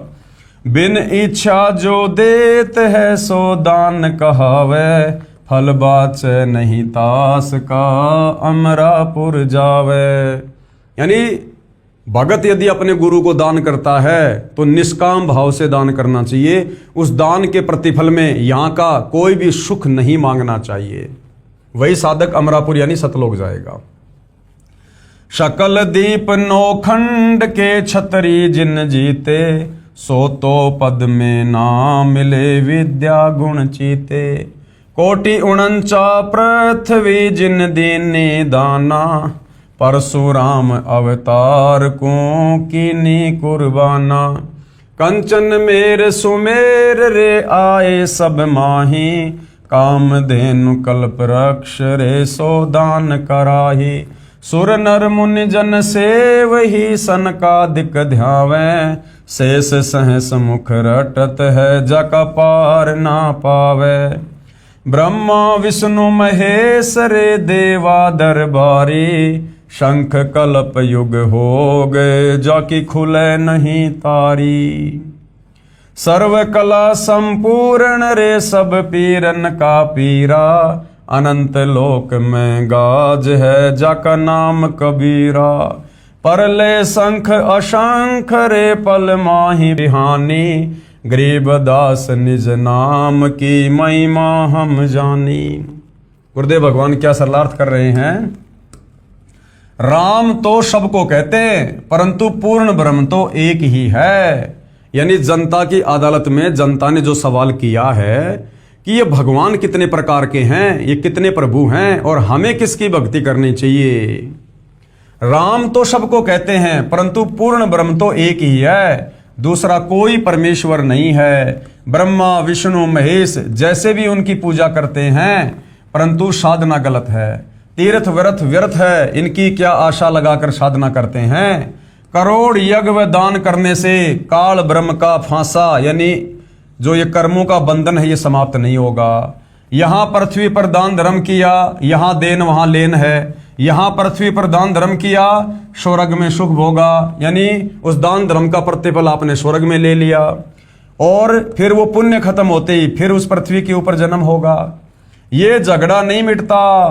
बिना मनोकामना पूर्ति के जो निस्वार्थ दान करता है, वह वास्तव में दान है। उस दान के फल की इच्छा ना करें, नाम जाप करें, वह अमरापुर यानी अविनाशी नगर यानी सतलोक में जाता है। परशुराम ने पूरी पृथ्वी के क्षत्रिय मार डाले थे, परंतु परशुराम भी काल जाल में रह गया। पापों का अंबार लेकर संसार से गया। सत्य पुरुष के दरबार में ब्रह्मा विष्णु तथा महेश जैसे तो दरबारी यानी नौकर हैं।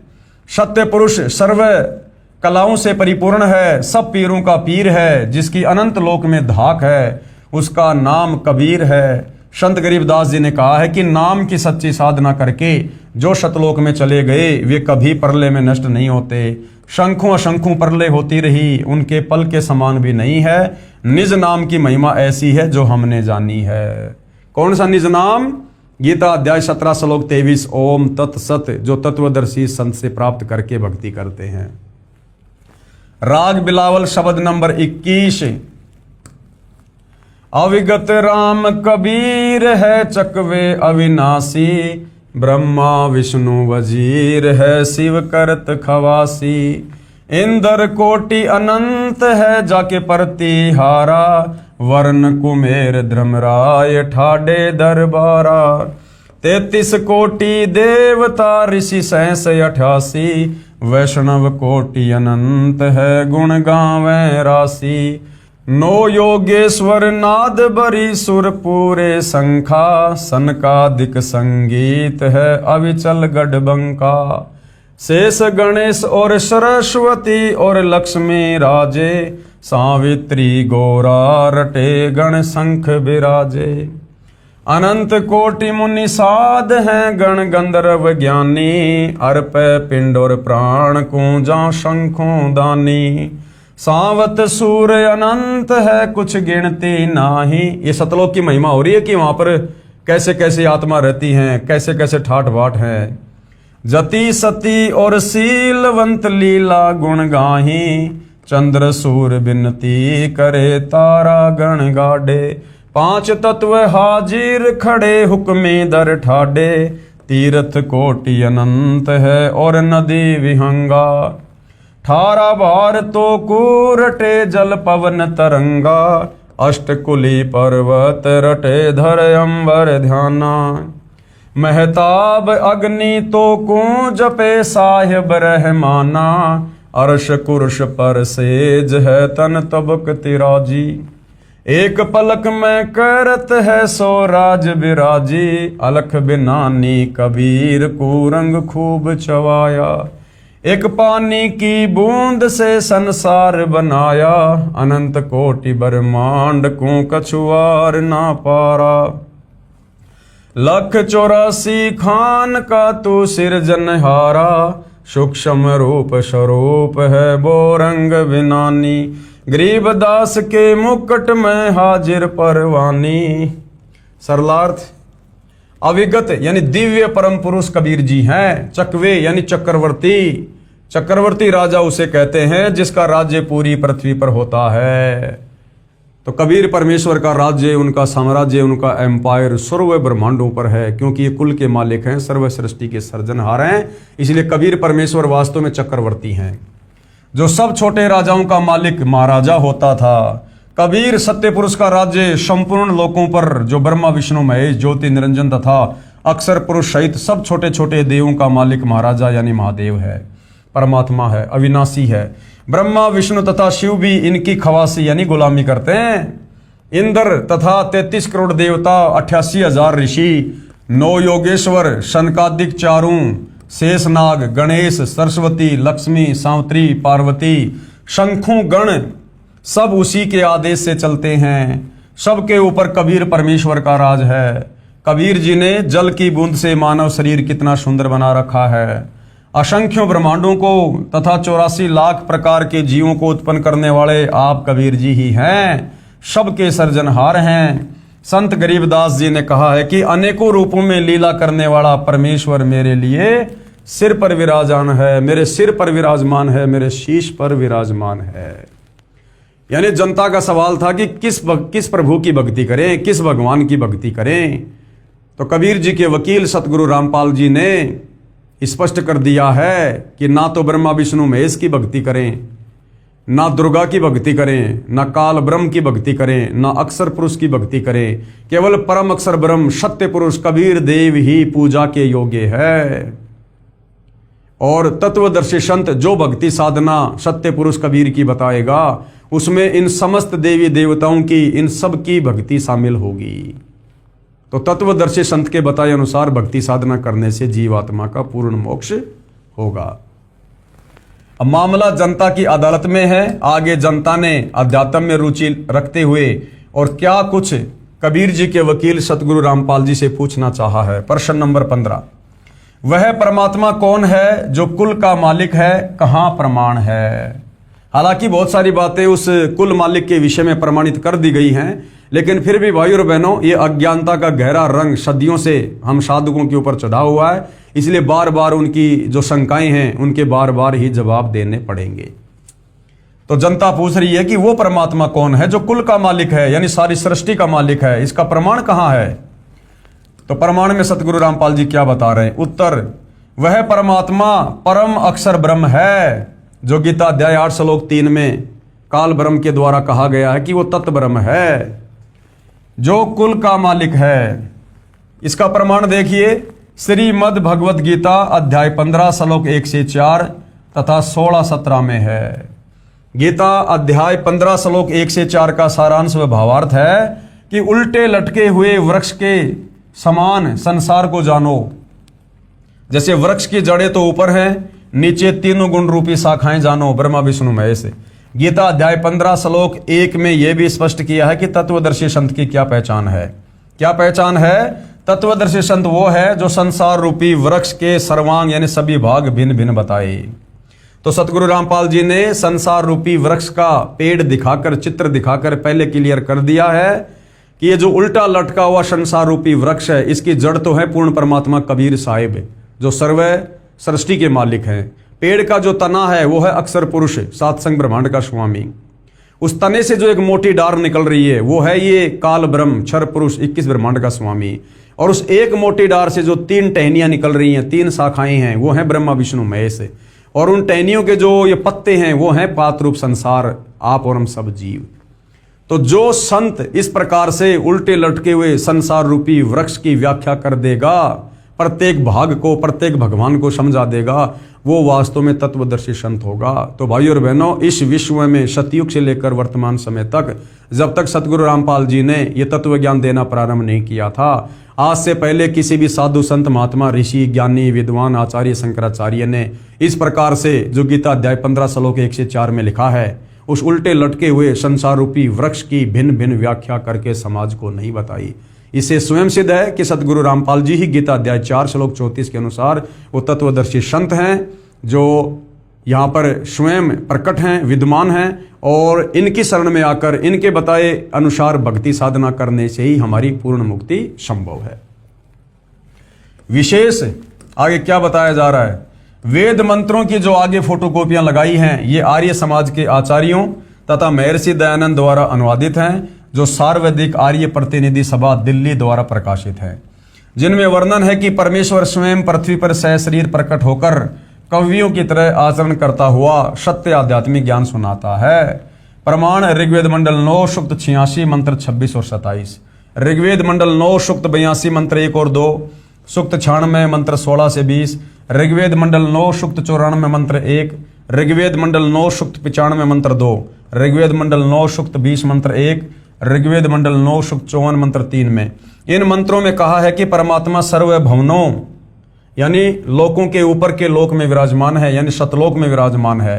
जब जब पृथ्वी पर अज्ञान की वृद्धि होने से अधर्म बढ़ जाता है तो परमात्मा स्वयं सहशरीर चलकर पृथ्वी पर प्रकट होकर यथार्थ आध्यात्मिक ज्ञान का प्रचार लोकोक्तियों, शब्दों, चौपाइयों, साखियों, कविताओं के माध्यम से कवियों जैसा आचरण करके घूम फिर कर करता है, जिस कारण से एक प्रसिद्ध कवि की उपाधि भी प्राप्त करता है। यानी वेदों में परमात्मा को कवि कहा गया है। गीता अध्याय 8 श्लोक नंबर 9 में परमेश्वर को कवि की संज्ञा दी गई है, क्योंकि वो कवियों की तरह आचरण करता हुआ लोगों को ज्ञान समझाता है। कृपया देखिए उपरोक्त मंत्रों की फोटोकॉपी इसी पुस्तक के पेज नंबर 314 पर, जो हम आगे देखेंगे। परमात्मा ने अपने मुख कमल से ज्ञान बोलकर सुनाया था। कब? सतयुग में, त्रेता युग में, द्वापर में, कलयुग में, और वर्तमान में भी वो परमात्मा कबीर देव स्वयं ही सतगुरु रामपाल जी के रूप में आकर ये ज्ञान अपने मुख कमल से सुना रहे हैं। उसे सूक्ष्म वेद कहते हैं, क्योंकि वेद प्रमाणित करते हैं कि परमात्मा खुद सतलोक से चलकर पृथ्वी पर प्रकट होकर अपने द्वारा रची गई सृष्टि का यथावत ज्ञान देते हैं। अन्य 21 ब्रह्मांड में कोई भी प्राणी सृष्टि रचना के विषय में, सतलोक की साधना के विषय में परिचित नहीं है, इसलिए परमात्मा ने स्वयं ही सतलोक से चलकर गति करके आना पड़ता है। उसी को तत्व ज्ञान भी कहते हैं। तत्व ज्ञान का प्रचार करने के कारण परमात्मा तत्वदर्शी संत भी कहलाने लगता है। तो वर्तमान में धरती पर तत्वदर्शी संत कौन कहला रहे हैं? सतगुरु रामपाल जी। और तत्व ज्ञान का प्रचार करने के चलते परमात्मा को तत्वदर्शी संत कहते हैं। तो भाई और बहनों, सतगुरु रामपाल जी स्वयं पूर्ण ब्रह्म परमात्मा है, परमेश्वर है। इस उलझे हुए, सदियों से उलझे हुए इस आध्यात्मिक ज्ञान को उस परमेश्वर के अलावा तत्वदर्शी संत की भूमिका करके दूसरा कोई सुलझा नहीं सकता है, क्योंकि 21 ब्रह्मांड में यह तत्व ज्ञान इस काल ब्रह्म को भी नहीं है, तो फिर काल के अधीन इन साधु संत महात्मा देवी देवताओं को कहां से हो जाएगा। इसलिए भाई और बहनों, इस काल के 21 ब्रह्मांड में परमात्मा सतलोक से चलकर स्वयं ही एक तत्वदर्शी संत की भूमिका करके इस ज्ञान का प्रचार करते हैं। तत्व ज्ञान का प्रचार करने के कारण परमात्मा तत्वदर्शी संत भी कहलाने लगता है। उस तत्वदर्शी संत रूप में प्रकट परमात्मा ने संसार रूपी वृक्ष के सर्वांग इस प्रकार बताए हैं। यानी 650 साल पहले जब कबीर परमेश्वर जी आए थे, उन्होंने अपनी साधारण भाषा में किस प्रकार से हमें यही सृष्टि रचना का ज्ञान समझाया था, जिसका ये प्रमाण समर्थन आज हमारे सर्व धर्म ग्रंथ भी कर रहे हैं। कबीर अक्सर पुरुष एक पेड़ है, यानी जो संसार रूपी उल्टा लटका हुआ वृक्ष है, उसका जो बाहर का जो तना है, जो बाहरी हिस्सा है, मोटा तना जिसको पेड़ कहते हैं, वो अक्सर पुरुष है, सातसंग ब्रह्मांड का स्वामी है। क्योंकि जड़ें तो गुप्त रहती हैं, जड़ें तो जमीन के अंदर रहती हैं, उनको तो खोद कर ही देखा जा सकता है। इसी प्रकार जो कबीर परमात्मा है वो गुप्त है, संसार रूपी वृक्ष की जड़ है, उसकी साधना यहाँ किसी के पास नहीं है, केवल तत्वदर्शी संत से उपदेश लेकर ही उसके दर्शन किए जा सकते हैं। तो संसार रूपी वृक्ष जो उल्टा लटका हुआ है, यानी संसार की रचना ये किस प्रकार से है? उल्टा लटका हुआ संसार रूपी वृक्ष है। ऊपर को जड़, यानी ऊपर को जड़ यानी ऊपर के चारों अजर अविनाशी लोक, सतलोक, अगमलोक, अलखलोक और अनामी लोक, ये है जड़ संसार रूपी पेड़ की। ये चारों जो ये लोक हैं ये अजरो अमर हैं, अविनाशी हैं, ये नष्ट नहीं होते। जिस प्रकार पेड़ की जो जड़ होती हैं वो स्थिर होती हैं, डगमग नहीं होती, वो पेड़ भले हिल जाए लेकिन जड़ें बिल्कुल स्थिर रहती हैं। इसी प्रकार ऊपर के चारों लोक स्थिर हैं, वो कभी भी प्रलय में नहीं आते हैं, वो कभी भी नष्ट नहीं आते, वो अविनाशी हैं। तो अक्सर पुरुष एक पेड़ है, जड़ से बाहर जो पेड़ है, मोटा जो तना है, वो फिर क्या है? यानी सतलोक से नीचे फिर सृष्टि में क्या है? अक्सर पुरुष के सातसंग ब्रह्मांड है, सतलोक से नीचे। तो अक्सर पुरुष एक वृक्ष है, और क्षर पुरुष वा की डार, ये जो क्षर पुरुष है, काल, ज्योति निरंजन, ये अक्षर पुरुष के नीचे इसके लोक हैं। यानी उस पेड़ के उस तने से जो एक और मोटी डार निकलती है वो है काल के 21 ब्रह्मांड, क्योंकि अक्षर पुरुष के लोक से नीचे फिर काल के 21 ब्रह्मांड हैं। और काल के 21 ब्रह्मांड से नीचे यानी उस पेड़ की जो टहनी है, टहनी के जो 3 शाखाएं होती हैं वो हैं ब्रह्मा विष्णु महेश। यानी काल से नीचे फिर ब्रह्मा विष्णु महेश हैं, और ब्रह्मा विष्णु महेश से नीचे जो पात रूप संसार है, जो पत्ते हैं उस पेड़ के, वो आप और हम संसार के सभी जीव हैं। तो इस प्रकार से ये संसार रूपी उल्टा लटका हुआ वृक्ष है, जिसकी व्याख्या कबीर परमेश्वर ने अपनी साधारण भाषा में आज से 650 साल पहले कबीर वाणी के माध्यम से की थी। अक्षर पुरुष एक पेड़ है, क्षर पुरुष वा की डार, और तीनों देवा शाखा है, पात रूप संसार। यानी सबसे ऊपर है कबीर भगवान, उससे नीचे है फिर अक्षर पुरुष के सात्संग ब्रह्मांड, उससे नीचे है काल के 21 ब्रह्मांड, उससे नीचे है ब्रह्मा विष्णु महेश के लोक, और फिर नीचे हम सभी प्राणी। इस प्रकार से ये संसार की रचना है। क्या बताया गया है? भावार्थ, वृक्ष का जो हिस्सा जो पृथ्वी से बाहर दिखाई देता है उसको कहते हैं तना। जैसे संसार रूपी वृक्ष का जो तना है वो तो अक्षर पुरुष है, और उस तने से मोटी डार निकलती है वो क्षर पुरुष जानो, यानी काल जानो, और डार के मानो 3 शाखाएं निकलती हों, उनको तीनों देवता रजगुण ब्रह्मा जी, सतगुण विष्णु जी तथा तमगुण शंकर जानो, तथा इन शाखाओं पर टहनियों व इन पत्तों को संसार जानो। इस प्रकार संसार रूपी वृक्ष के उपरोक्त भाग जो पृथ्वी से बाहर दिखाई देते हैं, मूल जड़ें जमीन के अंदर हैं, जिनसे वृक्ष के सर्वांगों का पोषण होता है। गीता अध्याय 15 श्लोक 16-17 में 3 पुरुष कहे हैं। यानी जनता ने जो सवाल किया था कि प्रभु कितने हैं, भगवान कितने हैं, और हमने किस भगवान की पूजा करनी चाहिए, तो कबीर जी के वकील सतगुरु रामपाल जी समझा रहे हैं कि गीता अध्याय 15 श्लोक 16 और 17 में 3 पुरुष यानी 3 भगवान कहे हैं। श्लोक 16 में 2 भगवान कहे हैं, 2 पुरुष हैं। एक तो क्षर पुरुष ये काल, दूसरा अक्षर पुरुष ये परब्रह्म जिसके सात्संग ब्रह्मांड है। दोनों की स्थिति ऊपर बता दी कि दोनों नाशवान हैं, इनके लोकों में रहने वाले जीव भी नाशवान हैं, इनके लोक भी नाशवान हैं। गीता अध्याय 15 श्लोक 16 में भी कहा है कि क्षर पुरुष तथा अक्षर पुरुष दोनों नाशवान हैं, यानी इनके जन्म और मृत्यु होती हैं। इनके अंतर्गत जितने भी प्राणी हैं वे भी नाशवान हैं, परंतु आत्मा तो किसी की भी नहीं मरती। गीता अध्याय 15 श्लोक 17 में कहा कि उत्तम पुरुष अर्थात पुरुषोत्तम तो क्षर पुरुष और अक्षर पुरुष से भिन्न है, लेकिन जो उत्तम पुरुष है, सर्वश्रेष्ठ परमात्मा है, गीता अध्याय 15 श्लोक 17 में फिर क्या कहा गया कि उत्तम पुरुष तु अन्य परमात्मा इति उदाहरते, यानी वास्तव में पुरुषोत्तम भगवानों का भगवान तो ये क्षर पुरुष और अक्षर पुरुष से भिन्न है, जो तीनों लोकों में प्रवेश करके सबका धारण पोषण करता है, वास्तव में अविनाशी है। तो उसकी पूजा करनी चाहिए, उसकी भक्ति करनी चाहिए, परंतु आत्मा तो किसी की भी नहीं मरती। गीता अध्याय 15 श्लोक 17 में कहा है कि उत्तम पुरुष अर्थात पुरुषोत्तम तो क्षर पुरुष यानी काल और अक्षर पुरुष यानी पर ब्रह्म से भिन्न है, जिसको परमात्मा कहा गया है। इसी प्रभु की जानकारी गीता अध्याय 8 श्लोक 3 में है, जिसको परम अक्षर ब्रह्म कहा है। गीता अध्याय 15 श्लोक 17 में इसी का वर्णन है। यही प्रभु तीनों लोकों में प्रवेश करके सबका धारण पोषण करता है। यह वास्तव में अविनाशी परमेश्वर है। मूल यानी जड़ से ही वृक्ष की परवरिश होती है। तो संसार रूपी वृक्ष की जो जड़ है, जो मूल है, वो कबीर भगवान है, परम अक्षर ब्रह्म है। इसलिए सबका धारण पोषण करने वाला परम अक्षर ब्रह्म है, यानी वो कबीर भगवान है। जैसे पहले गीता अध्याय 15 श्लोक 1 से 4 में बताया है कि ऊपर को जड़ यानी मूल वाला और नीचे को शाखा वाला संसार रूपी वृक्ष है। जड़ से ही वृक्ष का धारण पोषण होता है, यानी जड़ से ही वृक्ष को खुराक मिलती है। इसी प्रकार कबीर भगवान से ही सर्व लोकों को, सर्व ब्रह्मांडों को, सातसंग ब्रह्मांडों को, 21 ब्रह्मांडों को, जितने भी प्राणी हैं सबको पोषण मिलता है, धारण पोषण होता है।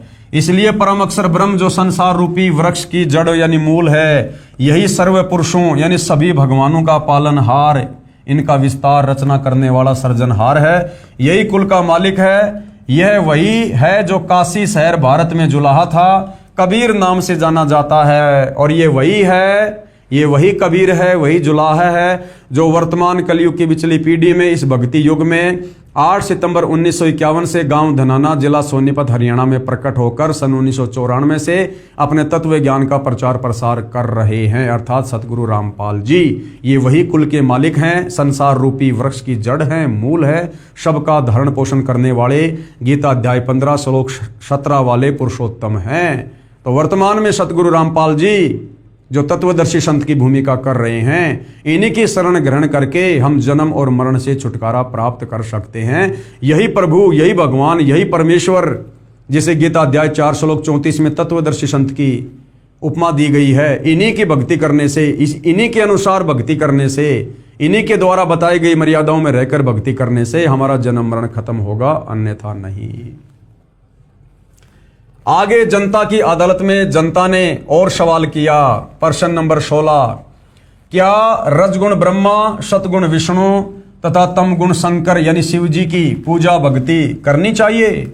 अब जनता को धीरे धीरे यह भी समझ में आ गया कि गीता अध्याय 7 श्लोक नंबर 12 से 15 में जो 3 गुण हैं, रज, सत और तम, जिनकी भक्ति करने के लिए इस काल ब्रह्म ने मना किया है, और रज, तम और सत, इनकी भक्ति करने वालों को गीता ज्ञानदाता ने 4 गालियां दी है कि राक्षस स्वभाव को धारण किए हुए मनुष्यों में नीच, दूषित कर्म करने वाले मूर्ख मुझको भी नहीं बसते। तो अब जनता को यह तो समझ में आ गया कि वो रज, सत और तम क्या है। ये मार्कंडेय पुराण से सतगुरु रामपाल जी ने क्लियर कर दिया था कि रजगुण ब्रह्मा जी हैं, सतगुण विष्णु जी हैं और तम गुण शंकर जी हैं। यही तीनों गुण हैं और यही तीनों देवता हैं। तो जनता की अदालत में जनता को समझ में आ गया, इसलिए जनता खुद ही इन भगवानों के नाम के साथ में इन गुणों को यूज कर रही है। और क्या सवाल किया है, क्या रजगुण ब्रह्मा, सतगुण विष्णु तथा तम गुण शंकर यानी शिव की पूजा भक्ति करनी चाहिए? तो कबीर जी के वकील सतगुरु रामपाल जी कह रहे हैं बिल्कुल नहीं करनी चाहिए, भूल के भी नहीं करनी चाहिए। तो फिर जनता ने सवाल किया, प्रश्न 17, कहां प्रमाण है कि रजगुण ब्रह्मा, सतगुण विष्णु तथा तम गुण शंकर की पूजा भक्ति नहीं करनी चाहिए? तो वो गीता अध्याय 7 श्लोक नंबर 12 से 15 और 20 से 23, जिसमें काल ब्रह्म ने बिल्कुल क्लियर कर रखा है कि ब्रह्मा विष्णु महेश की भक्ति नहीं करनी चाहिए। उत्तर, श्रीमद् भगवद गीता अध्याय 7 श्लोक 12 से 15, 20 से 23 तथा गीता अध्याय 9 श्लोक 23-24, गीता अध्याय 7 श्लोक 12 से 15 में प्रमाण है कि जो व्यक्ति यानी जो भगत रजगुण ब्रह्मा, सतगुण विष्णु तथा तम गुण शिव की भक्ति करते हैं, वे राक्षस स्वभाव को धारण किए हुए मनुष्यों में नीच, दूषित कर्म करने वाले मूर्ख मुझे भी नहीं बसते। यह प्रमाण गीता अध्याय 7 श्लोक 12 से 15 में है। फिर गीता अध्याय 7 के श्लोक 20 और 23 तथा गीता अध्याय 9 श्लोक 23-24 में यही कहा है। और क्षर पुरुष, अक्षर पुरुष तथा परम अक्षर पुरुष, जिनका गीता अध्याय 15 श्लोक 16-17 में जिक्र है इन तीनों भगवानों का। और क्षर पुरुष, अक्षर पुरुष तथा परम अक्षर पुरुष, गीता अध्याय 15 श्लोक 16-17 में जिनका वर्णन है, इनको छोड़कर श्री ब्रह्मा, श्री विष्णु तथा श्री शिव जी अन्य देवताओं में गिने जाते हैं। इन दोनों अध्यायों गीता अध्याय 7 तथा अध्याय 9 में ऊपर लिखे श्लोकों में गीता ज्ञानदाता ने कहा है कि जो साधक जिस भी मकसद को लेकर अन्य देवताओं को भजते हैं, यानी ब्रह्मा विष्णु महेश को भजते हैं, ब्रह्मा विष्णु महेश की पूजा करते हैं, वे भगवान समझकर भजते हैं, अज्ञानता में ब्रह्मा विष्णु महेश को भगवान मानकर भजते हैं, उन देवताओं को मैंने कुछ शक्ति प्रदान कर रखी है। कौन कहता है? ये काल ब्रह्म कह रहा है। और देवताओं के भजने वालों को मेरे द्वारा किए विधान के अनुसार कुछ लाभ मिलता है। यानी ब्रह्मा विष्णु महेश भी यदि उन भक्तों को थोड़ा बहुत कुछ लाभ देते हैं तो काल कह रहा है कि वो भी मेरे द्वारा विधान बनाया गया है। इससे अच्छा यदि वो सीधे मुझ ब्रह्म की भक्ति कर लें तो मैं ब्रह्मा विष्णु महेश से ज्यादा लाभ दे सकता हूं। परंतु उन देवताओं की पूजा करने वाले अल्प बुद्धि वालों का वह फल नाशवान है। यानी मंद बुद्धि कहा है ब्रह्मा विष्णु महेश की भक्ति करने वालों को। देवताओं को पूजने वाले देवताओं के लोक में जाते हैं, यानी ब्रह्मा विष्णु महेश की पूजा करने वाले ब्रह्मा विष्णु महेश के लोक में चले जाएंगे, वहां उनके नौकर बन जाएंगे, उनके गण बन जाएंगे, अपना पुण्य भोग कर फिर वापस जन्म मरण में आएंगे। और मेरे पुजारी मुझे प्राप्त होते हैं, यानी मुझ काल ब्रह्म की भक्ति करने वाले मेरे ब्रह्मलोक में आ जाते हैं। तीनों देवताओं की यानी ब्रह्मा विष्णु महेश की पूजा करने वाले कैसे कर्म करते हैं, प्रमाण के लिए पेश है कुछ उदाहरण। यानी गीता ज्ञानदाता काल ब्रह्म ने ब्रह्मा विष्णु महेश की साधना करने वालों को 4 गालियां क्यों दी हैं, इस बात का उदाहरण दिया जा रहा है कि ब्रह्मा विष्णु महेश की भक्ति करने वालों को कभी भी सद्बुद्धि नहीं आ सकती, कभी भी वो पाप कर्म करने से पीछे नहीं हट सकते, वो कभी भी कोई भी निष्ठापूर्ण कार्य काल प्रेरणा से कर सकते हैं, उनकी कोई मर्यादा कोई स्टैंड नहीं होता है। विचार करें, क्या बता रहे हैं गुरुदेव, विचार करें। रावण ने भगवान शिव जी को मृत्युंजय अजरो अमर सर्वेश्वर मानकर भक्ति की।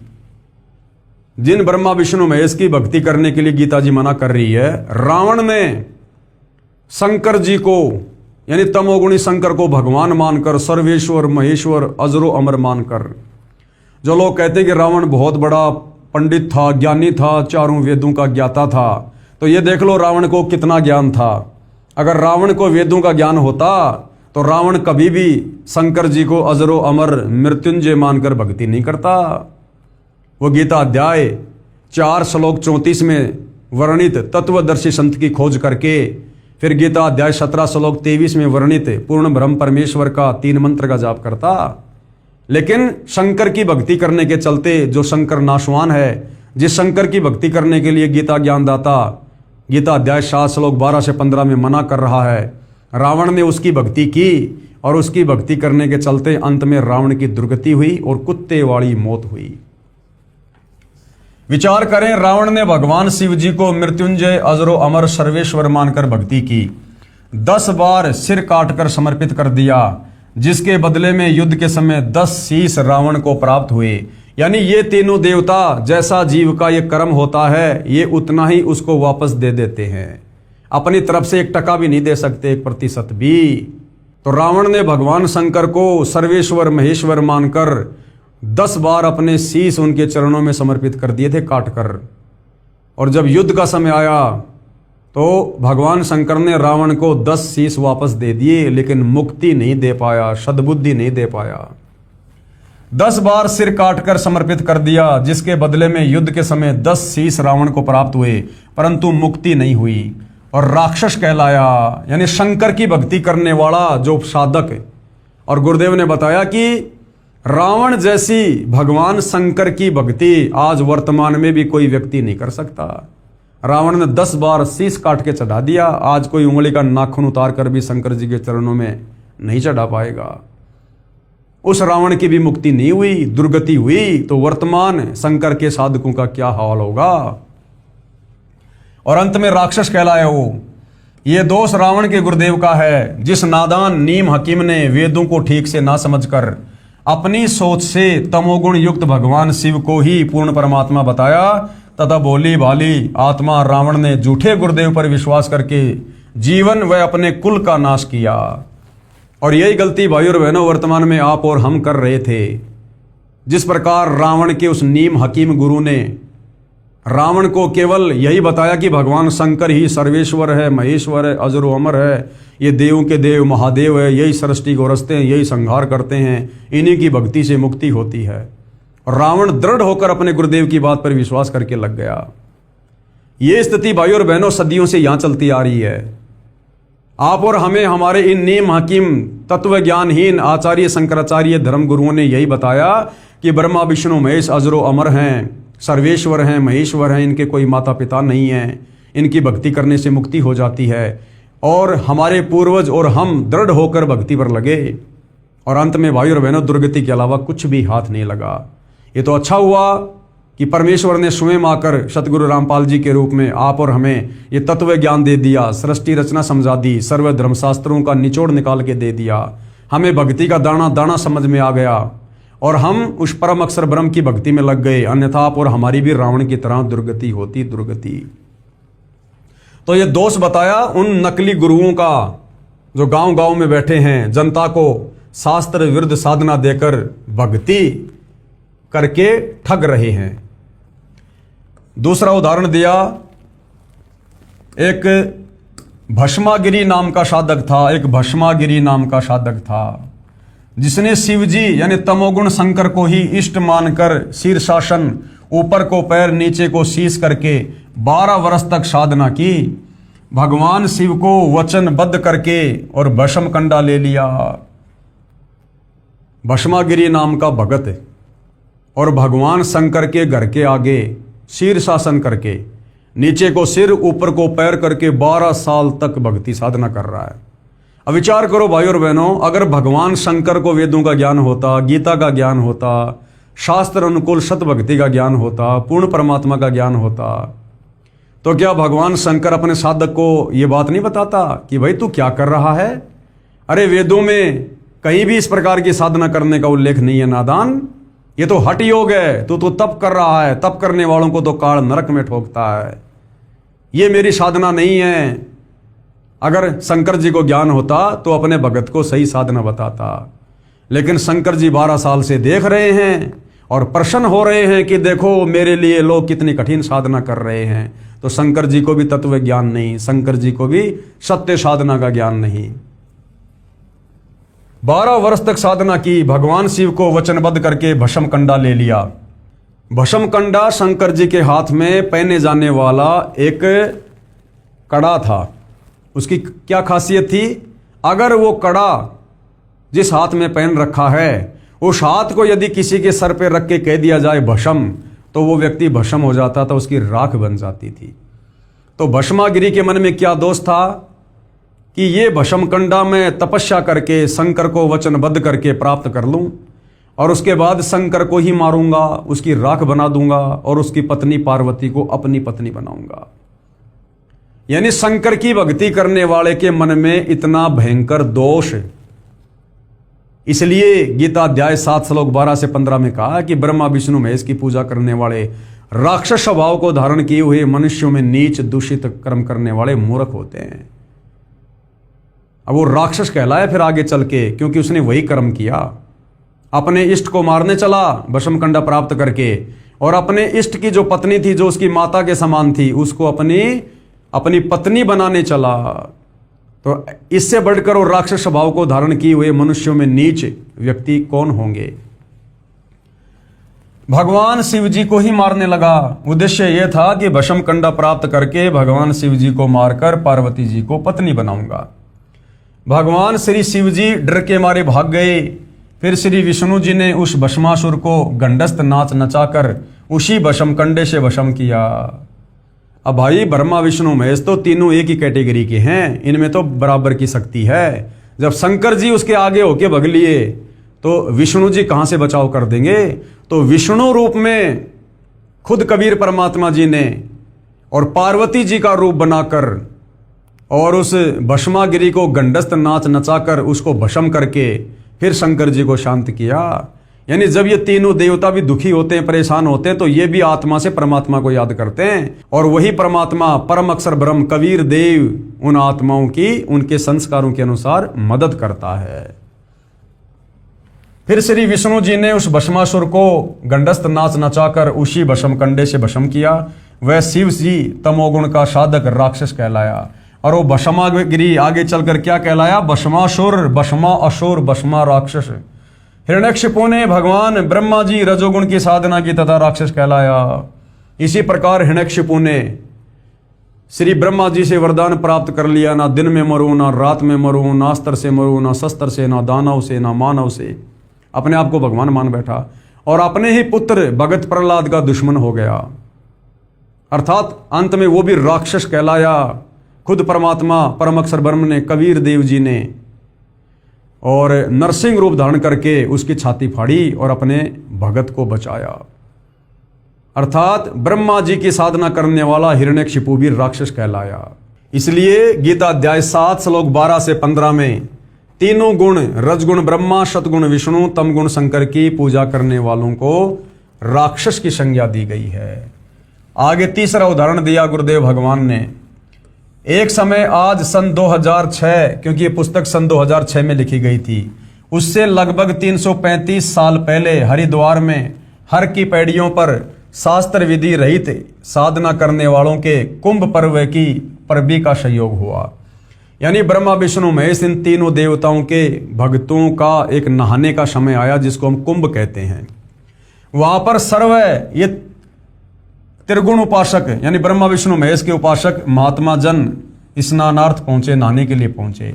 गिरि पुरी नाथ नागा आदि भगवान श्री शिव जी तमोगुण के उपासक तथा वैष्णव भगवान श्री विष्णु जी शतोगुण के उपासक। और ये सबसे पहले नहाने को लेकर नागा तथा वैष्णव साधुओं में घोर युद्ध हो गया। लगभग 25,000 ये त्रिगुण उपासक मृत्यु को प्राप्त हुए। जो व्यक्ति जरा सी बात पर नरसंहार कत्लेआम कर देता है वह साधु है या राक्षस, ये विचार स्वयं कीजिएगा। आम व्यक्ति भी कहीं नहा रहे हों और कोई व्यक्ति आकर कहे कि मुझे भी कुछ स्थान नहाने के लिए देने की कृपया करें, शिष्टाचार के नाते कहते हैं कि आओ आप भी स्नान कर लो, इधर उधर होकर आने वाले को जगह दे देते हैं। इसलिए पवित्र गीता जी अध्याय 7 श्लोक 12 से 15 में कहा है, जिनका मेरी त्रिगुणमयी माया, काल कह रहा है कि ये जो मेरी ये त्रिगुणमयी माया है, रजगुण ब्रह्मा, शतगुण विष्णु, तमगुण शंकर, इनकी पूजा के द्वारा जिनका ज्ञान हरा जा चुका है, वे केवल मान बढ़ाई के भूखे राक्षस स्वभाव को धारण किए हुए मनुष्यों में नीच अर्थात आम व्यक्ति से भी नीच स्वभाव वाले हैं। दुष्कर्म करने वाले मूर्ख मेरी भक्ति भी नहीं करते। गीता अध्याय 7 श्लोक 16 से 18 तक पवित्र गीता जी के बोलने वाला ब्रह्म यानी काल ये कह रहा है कि मेरी भक्ति यानी ब्रह्म साधना भी 4 प्रकार के साधक करते हैं। एक तो अर्थार्थी जो धन लाभ चाहने वाले हैं, जो वेद मंत्रों से ही जंत्र मंत्र हवन आदि करते रहते हैं। दूसरे आर्त कौन होता है, जो संकट निवारण के लिए वेदों के मंत्रों का जंत्र मंत्र हवन आदि करते रहते हैं। तीसरा जिज्ञासु, जो परमात्मा के ज्ञान को जानने की इच्छा रखने वाले केवल ज्ञान संग्रह करके वक्ता बन जाते हैं तथा दूसरों में ज्ञान श्रेष्ठता के आधार पर उत्तम बनकर ज्ञानवान बनकर अभिमानवश भक्तिहीन हो जाते हैं। और चौथे हैं ज्ञानी। ज्ञानी वे साधक हैं जिनको ये ज्ञान हो गया कि मानव शरीर बार बार नहीं मिलता, इससे भगवान की साधना नहीं बन पाई तो जीवन व्यर्थ हो जाएगा। फिर वेदों को पढ़ा जिनसे ज्ञान हुआ कि ब्रह्मा विष्णु शिव जी तीनों गुणों वह ब्रह्म यानी क्षर पुरुष तथा परब्रह्म यानी अक्षर पुरुष से ऊपर पूर्ण ब्रह्म की ही भक्ति करनी चाहिए, अन्य देवताओं की नहीं। उन ज्ञानी उदार आत्माओं को मैं अच्छा लगता हूँ तथा मुझे वे इसलिए अच्छे लगते हैं कि वे तीनों गुणों यानी रजगुण ब्रह्मा, सतगुण विष्णु तथा तमगुण शिव जी से ऊपर उठकर मेरी ब्रह्म साधना तो करने लगे जो अन्य देवताओं से अच्छी है।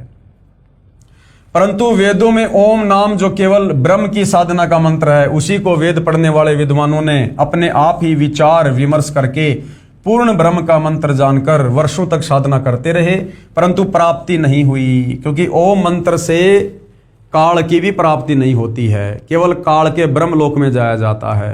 काल कभी किसी को दर्शन नहीं देता, इसने सौगंध खा रखी है, कबीर परमेश्वर की तरफ से इसको श्राप लगा हुआ है।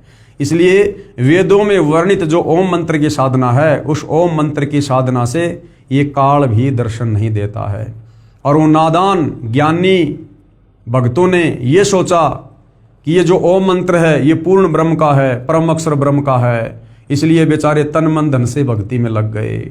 लेकिन तत्व ज्ञान ना होने के कारण, तत्वदर्शी संत की शरण ना होने के कारण अंत में रहे काल के जाल में। अन्य सिद्धियां प्राप्त हो गई, ओम नाम की साधना से अन्य सिद्धियां प्राप्त हो गई। क्योंकि पवित्र गीता अध्याय 4 श्लोक 34 तथा पवित्र यजुर्वेद अध्याय 40 मंत्र 10 में वर्णित तत्वदर्शी संत नहीं मिला जो पूर्ण ब्रह्म की साधना 3 मंत्र से बताता है। इसलिए ज्ञानी भी ब्रह्म यानी काल साधना करके जन्म मृत्यु के चक्कर में ही रहे। यानी काल कह रहा है कि मेरी जो साधना 4 प्रकार के लोग करते हैं, अर्थार्थी, आर्त, जिज्ञासु और ज्ञानी। उनमें ज्ञानी मुझे अच्छा लगता है क्योंकि ज्ञानी वेदों का सार निकालकर ब्रह्मा विष्णु महेश की भक्ति ना करके केवल मेरी भक्ति करता है, ब्रह्म भक्ति करता है।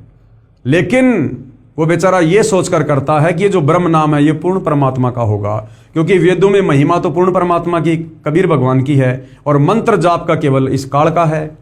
तो उन्होंने तत्व ज्ञान के अभाव में जो ओम मंत्र देखा तो उन्होंने सोच लिया कि ओम मंत्र भी परम अक्षर ब्रह्म का है, कबीर देव का है। तो वो भी धोखे में ओम मंत्र को परम अक्षर ब्रह्म का जानकर पूर्ण मुक्ति के लिए साधना करते रहे, लेकिन अंत में तत्वदर्शी संत की शरण के अभाव में वो काल के ब्रह्मलोक में चले गए, जिस ब्रह्मलोक में जाने के बाद साधक फिर से जन्म और मरण में आता है।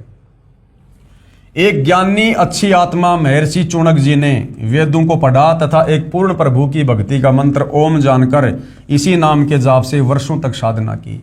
एक मानधाता चक्रवर्ती राजा था। चक्रवर्ती राजा उसे कहते हैं जिसका पूरी पृथ्वी प्रशासन हो। उसने अपने अंतर्गत राजाओं को युद्ध के लिए ललकारा। एक घोड़े के गले में चिट्ठी बांधकर सारे राज्य में घुमाया। शर्त थी कि जिसने राजा मानधाता की गुलामी यानी अधीनता स्वीकार न हो उसे युद्ध करना पड़ेगा। वह इस घोड़े को पकड़कर बांध ले। किसी ने घोड़ा नहीं पकड़ा। महर्षि चुनक जी को इस बात का पता चला कि राजा बहुत अभिमानी हो गया है। कहा कि मैं इस राजा के युद्ध को स्वीकार करता हूँ। युद्ध शुरू हुआ। मानधाता राजा के पास 72 करोड़ सेना थी। उसके 4 भाग करके एक भाग 18 करोड़ सेना से महर्षि चुनक पर आक्रमण कर दिया। दूसरी ओर महर्षि चुनक जी ने अपनी भक्ति साधना की कमाई से यानी ओम नाम की साधना से और जो उसने तप किया था 4 पुतलियां यानी एटम बम बनाए तथा राजा की चारों भाग सेना का विनाश कर दिया। 72 करोड़ सेना को चुनक ऋषि ने अपनी आध्यात्मिक शक्ति से नष्ट कर दिया। ये काल ऐसे ठगता है, ऐसे सद्बुद्धि नहीं आती है। अपनी पूरी भक्ति कमाई को नष्ट कर दिया। विशेष श्री ब्रह्मा जी, श्री विष्णु जी, श्री शिव जी तथा ब्रह्म व परब्रह्म की भक्ति से पाप तथा पुण्य दोनों का फल भोगना पड़ता है। पुण्य स्वर्ग में तथा पाप नरक में व 84 लाख प्राणियों के शरीर में नाना यातनाएं भोगनी पड़ती हैं। जैसे ज्ञानी आत्मा श्री चुनक जी ने जो ओम नाम के जाप की कमाई की उससे कुछ तो सिद्धि शक्ति 4 पुतलियां बनाकर उनमें समाप्त कर दिया जिससे महर्षि कहलाया। कुछ साधना फल को महास्वर्ग में भोगकर फिर नरक में जाएगा तथा फिर 84 लाख प्राणियों के शरीर धारण करके कष्ट पर कष्ट सहेगा। जो 72 करोड़ प्राणियों सैनिकों को संहार यानी अपनी वचन से मारा था उनका भोग भी भोगना होगा। चाहे कोई हथियार से हत्या कर दे चाहे वचन रूपी तलवार से, दोनों को समान दंड प्रभु देता है। जब उस महर्षि चुनक जी का जीव कुत्ते के शरीर में होगा, उसके सिर में जख्म होगा, उसमें कीड़े बनकर उन सैनिकों के जीव अपना प्रतिशोध लेंगे। कभी टांग टूटेगी, कभी पिछले पैरों से अर्धंग होकर केवल अगले पैरों से घिसड़ कर चलेगा तथा गर्मी सर्दी का कष्ट असहनीय पीड़ा नाना प्रकार से भोगनी ही पड़ेगी। इसलिए पवित्र गीता जी बोलने वाला ब्रह्म यानी काल गीता अध्याय 7 श्लोक 18 में स्वयं कह रहा है कि ये सर्वज्ञानी आत्माएं है तो उदार यानी अच्छी, परंतु पूर्ण परमात्मा की 3 मंत्र की वास्तविक साधना बताने वाला तत्वदर्शी संत ना मिलने के कारण ये सब मेरी ही अनुतमाम यानी अति अश्रेष्ठ मुक्ति गति की आस में ही आश्रित रहे। अर्थात मेरी साधना भी अश्रेष्ठ है। काल कह रहा है मेरी साधना भी अश्रेष्ठ है, क्योंकि काल की साधना की उत्तम उपलब्धि है ब्रह्मलोक, और ब्रह्मलोक में गया हुआ प्राणी भी नीचे जन्म मरण में। जैसे ये चुनक ऋषि ओम नाम की साधना की, ब्रह्मलोक में चला गया, उसके बाद अपने कर्म भोगने के लिए वापस नीचे आएगा, 84 लाख योनियों में जाएगा। इसलिए काल ने गीता अध्याय 7 श्लोक 18 में अपनी ओम नाम की साधना को भी अश्रेष्ठ यानी घटिया कहा है। इसलिए पवित्र गीता जी अध्याय 18 श्लोक 62 में कहा कि हे अर्जुन, तू सर्व भाव से उस परमात्मा की शरण में चला जा जिसकी कृपया से ही तू परम शांति तथा सनातन परम धाम सतलोक को प्राप्त होगा। इसलिए खुद गीता ज्ञानदाता काल ब्रह्म गीता अध्याय 18 श्लोक 62 में अर्जुन को सलाह दे रहा कि अर्जुन देख ले, मेरी भक्ति करनी है ओम नाम की या इससे नीचे ब्रह्मा विष्णु महेश की करनी है तो देख ले भाई यहाँ पर क्या क्या कष्ट भोगने पड़ेंगे। जन्म और मरण से पीछा नहीं छूटेगा, लक 84 योनि में जाना ही पड़ेगा, गधा कुत्ता सुअर बनना ही पड़ेगा, कर्म भोगना ही पड़ेगा। और यदि तुझे परम शांति चाहिए, जन्म मरण से छुटकारा चाहिए, तो गीता अध्याय 18 श्लोक 62 के अनुसार अर्जुन को उस परम अक्षर ब्रह्म की शरण में जाने की सलाह दे रहा है कि तू सर्व भाव से उस परमेश्वर की शरण में जा, जहां जाने के बाद साधक लौटकर फिर संसार में वापस नहीं आता। पवित्र गीता जी को श्री कृष्ण जी के शरीर में प्रेतवत प्रवेश करके ब्रह्म यानी काल ने बोला। फिर कई वर्षों उपरांत पवित्र गीता जी तथा पवित्र चारों वेदों को महर्षि व्यास जी के शरीर में प्रेतवत प्रवेश करके स्वयं ब्रह्म यानी क्षर पुरुष द्वारा लिपिबद्ध भी स्वयं ही किया गया। इसमें परमात्मा कैसा है, कैसी उसकी भक्ति करनी है तथा क्या उपलब्धि होगी। ज्ञान तो पूर्ण है, परंतु पूजा की विधि केवल ब्रह्म यानी क्षर पुरुष अर्थात ज्योति निरंजन काल तक की है। चारों वेदों का सार ही पवित्र गीता जी है। यानी जो ज्ञान भक्ति और भगवान को लेकर चारों वेदों में है वो संक्षेप में शॉर्ट में गीता जी में है। तो चारों वेद कहो चाहे गीता जी कहो, इनमें ज्ञान तो पूर्ण ब्रह्म परमेश्वर का है, परंतु भक्ति का जो मंत्र है वो केवल काल तक का है, ब्रह्म तक का है। जिस कारण से तत्वदर्शी संत के अभाव में हर एक भगत आत्मा जी जान लगाकर भी काल की ब्रह्म की साधना करके और इसकी घटिया अनुत्तम गति का शिकार होती आई है। यानी उन्होंने सोचा कि ये वही महिमा तो पूर्ण परमात्मा की लिखी है, परम शांति प्राप्त होगी, परम गति प्राप्त होगी, वहां जाने के बाद साधक फिर लौटकर संसार में नहीं आएगा। फिर इन्होंने देखा कि उसका मंत्र क्या है। अब मंत्र भैया वो परम शांति वाला है नहीं, वो तो संकेतों में है, सीधा सीधा इस काल का मंत्र है ओम। तो उन अच्छी आत्माओं ने उस ओम मंत्र को ही कबीर भगवान का मंत्र जानकर पूर्ण मुक्ति के लिए जाप करना शुरू कर दिया। और अंत में क्या हुआ, धोखा हो गया, क्योंकि काल धोखा देता है। अंत में वो ब्रह्मलोक में चले गए बेचारे ओम नाम की साधना के चलते, और ब्रह्मलोक में जाने के बाद अपना वो पुण्य भोग कर ओम नाम की कमाई खर्च करके फिर वापस जन्म मरण में नरक में लग 84 में।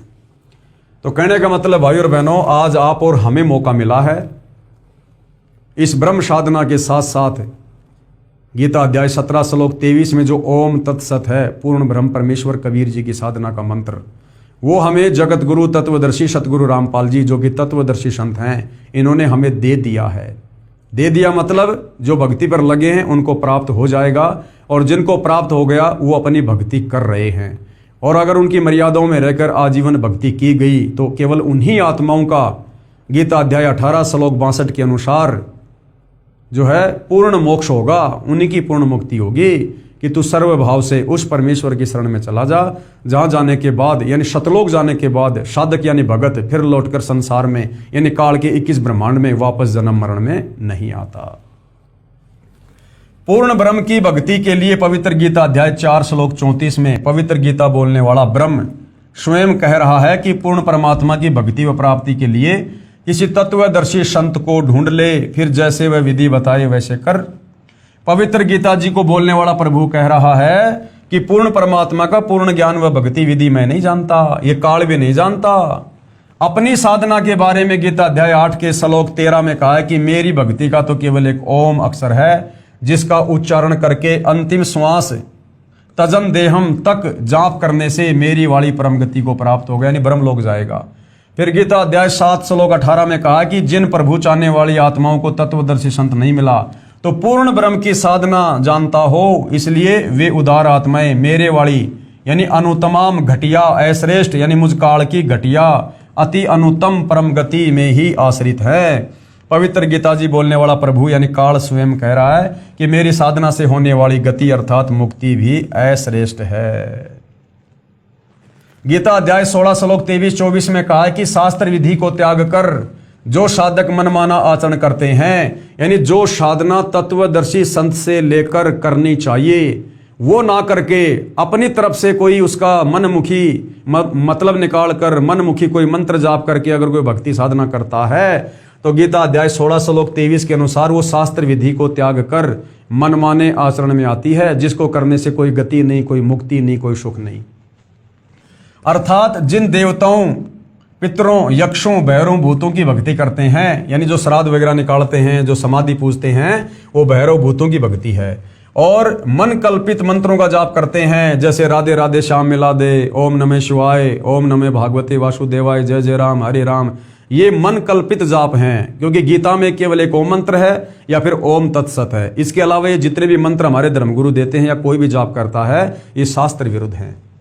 उनको न तो कोई सुख होता है, न कोई सिद्धि प्राप्त होती है, तथा न उनकी गति अर्थात मोक्ष होता है। और यदि फिर भी उनको कोई सुख हो रहा है वो शास्त्र विरुद्ध साधना करने के चलते, तो उनके पूर्व जन्मों की बैटरी चार्ज है भक्ति वाली, उस पूर्व जन्म की भक्ति कमाई वो वर्तमान में खा रहा है, खर्च कर रहा है, और वो धोखे में है कि मैं वर्तमान में जो भक्ति कर रहा हूँ इसी से मुझे लाभ हो रहे हैं। ऐसा नहीं है।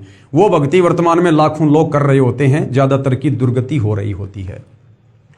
इसे तेरे लिए हे अर्जुन कर्तव्य यानी जो भक्ति कर्म करने चाहिए और अकर्तव्य यानी जो भक्ति नहीं करनी चाहिए उसकी व्यवस्था में शास्त्र ही प्रमाण है। गीता अध्याय 17 श्लोक 1 में अर्जुन ने पूछा कि हे कृष्ण, क्योंकि अर्जुन मान रहा था कि श्री कृष्ण ही ज्ञान सुना रहा है, परंतु श्री कृष्ण के शरीर में भूत की तरह प्रवेश करके काल ब्रह्म ज्ञान बोल रहा था जो पहले प्रमाणित किया जा चुका है। तो अर्जुन ने क्या कहा कि जो व्यक्ति शास्त्र विधि को त्याग कर मनमाना आचरण करके अन्य देवताओं आदि की पूजा करते हैं वे स्वभाव में कैसे होते हैं, यानी ब्रह्मा विष्णु महेश की साधना करने वालों का स्वभाव कैसा होता है। तो गीता ज्ञानदाता ने उत्तर दिया कि सात्विक व्यक्ति देवताओं का पूजन करते हैं, राजसी व्यक्ति यक्षों व राक्षसों की पूजा तथा तामसी व्यक्ति प्रेत आदि की पूजा करते हैं। ये सब शास्त्र विधि रहित कर्म है। फिर गीता अध्याय 17 श्लोक 5 और 6 में कहा कि जो मनुष्य शास्त्र विधि से रहित केवल मन कल्पित घोर तप को तपते हैं वे दम्भी और ढोंगी हैं और शरीर के कमलों में विराजमान शक्तियों को तथा मुझे भी वो दुखी करने वाले राक्षस स्वभाव के अज्ञानी जान, यानी जो ये धूणा तपते हैं, 5 धूणे लगा देंगे गर्मी के समय में, बीच में बैठ जाएंगे, ये मन कल्पित घोर तप है और ऐसे तप करने वाले उस परमात्मा को भी दुखी करते हैं और अंत में परमात्मा उनको घोर नरक में और नीच योनियों में डालता है। सूक्ष्म वेद में भी परमेश्वर जी ने कहा है, कबीर माई मसाणी सेड शीतला भैरव भूत हनुमंत, और भाई परमात्मा उनसे दूर है जो इनको पूजनते। राम भजे सो राम मिले और देव भजे सो देव, भूत भजे सो भूत भवै सुनो सकल सुर भेव। स्पष्ट हुआ कि श्री ब्रह्मा जी रजगुण, श्री विष्णु जी सतगुण तथा श्री शिव जी तमगुण की पूजा भक्ति नहीं करनी चाहिए तथा इनके साथ साथ भूतों पितरों की पूजा, श्राद्ध कर्म, 13वीं पिंडदान क्रिया, ये सब ये प्रेत पूजा होती है। भैरव तथा हनुमान जी की पूजा भी नहीं करनी चाहिए। अरे हनुमान जी तो बेचारा खुद भगत था, त्रेता युग में श्री रामचंद्र जी की भक्ति करता था और हम नादान तत्व ज्ञान के अभाव में उस भगत को ही भगवान मानकर पूजने लग गए, तो हमसे बड़ा मूर्ख कौन होगा। तो भाइयों और बहनों, ये पवित्र पुस्तक कबीर बड़ा या कृष्ण, यदि आपने धैर्य पूर्वक रुचि लेकर निष्पक्ष भाव से इसको पूरा पढ़ लिया या इसके ऊपर जो वीडियो बन रहे हैं आपने सारे वीडियो देख लिए, तो निश्चित ही भक्ति और भगवान को लेकर, शास्त्रों की यथार्थ स्थिति को लेकर आप किसी भी प्रकार के भ्रम में नहीं रहेंगे। तो जनता की अदालत में जो मामला चल रहा है वो परमात्मा को लेकर है कि कबीर बड़ा या कृष्ण। श्री कृष्ण जी की तरफ से उनके वकील साहिबान सर्व हिंदू धर्मगुरु हैं और कबीर जी की तरफ से उनके वकील साहिबान स्वयं कबीर जी यानी सतगुरु रामपाल जी हैं। सामने जनता अदालत में बैठी है और जज खुद जनता ही है, जो शिक्षित होने के कारण वर्तमान में खुद निर्णय कर लेगी कि वास्तव में हमारे धर्मशास्त्रों में भक्ति और भगवान के विषय में क्या लिखा हुआ है और हमारे नादान धर्मगुरु हमें इन शास्त्रों के विरुद्ध क्या साधना करवा रहे हैं। तो जनता धीरे धीरे अध्यात्म में रुचि ले रही है। रुचि लेना स्वाभाविक है क्योंकि ज्ञान ही ऐसा है। आज से पहले यह ज्ञान हमें किसी ने दिया ही नहीं, जिस कारण से भक्ति करते करते हमें कोई लाभ हुआ नहीं और हमारी रुचि धीरे धीरे भक्ति और भगवान में डाउन होती चली गई। अब फिर से कबीर परमेश्वर सतगुरु रामपाल जी ने आकर हमारी रुचि को धीरे धीरे ऊपर की ओर बढ़ाना शुरू किया है और अब रुचि हमारी ऊपर की ओर बढ़ रही है, यानी हम भक्ति साधना को लेकर धीरे धीरे हम जानने के लिए उत्सुक हैं। और जब हमें ये पूर्ण ज्ञान हो जाएगा उसके बाद हम जगत गुरु तत्वदर्शी सतगुरु रामपाल जी से नाम उपदेश लेकर भक्ति शुरू करेंगे। उसके बाद देखना भाइयों और बहनों, जो लाभ इन्हीं ब्रह्मा विष्णु महेश की साधना करते करते हमें सदियों से प्राप्त नहीं हुए, वही लाभ चंद दिनों में तत्वदर्शी सतगुरु रामपाल जी की साधना से हमें होने लगेंगे और हमारा मन, हमारी रुचि भक्ति में आगे बढ़ेगी।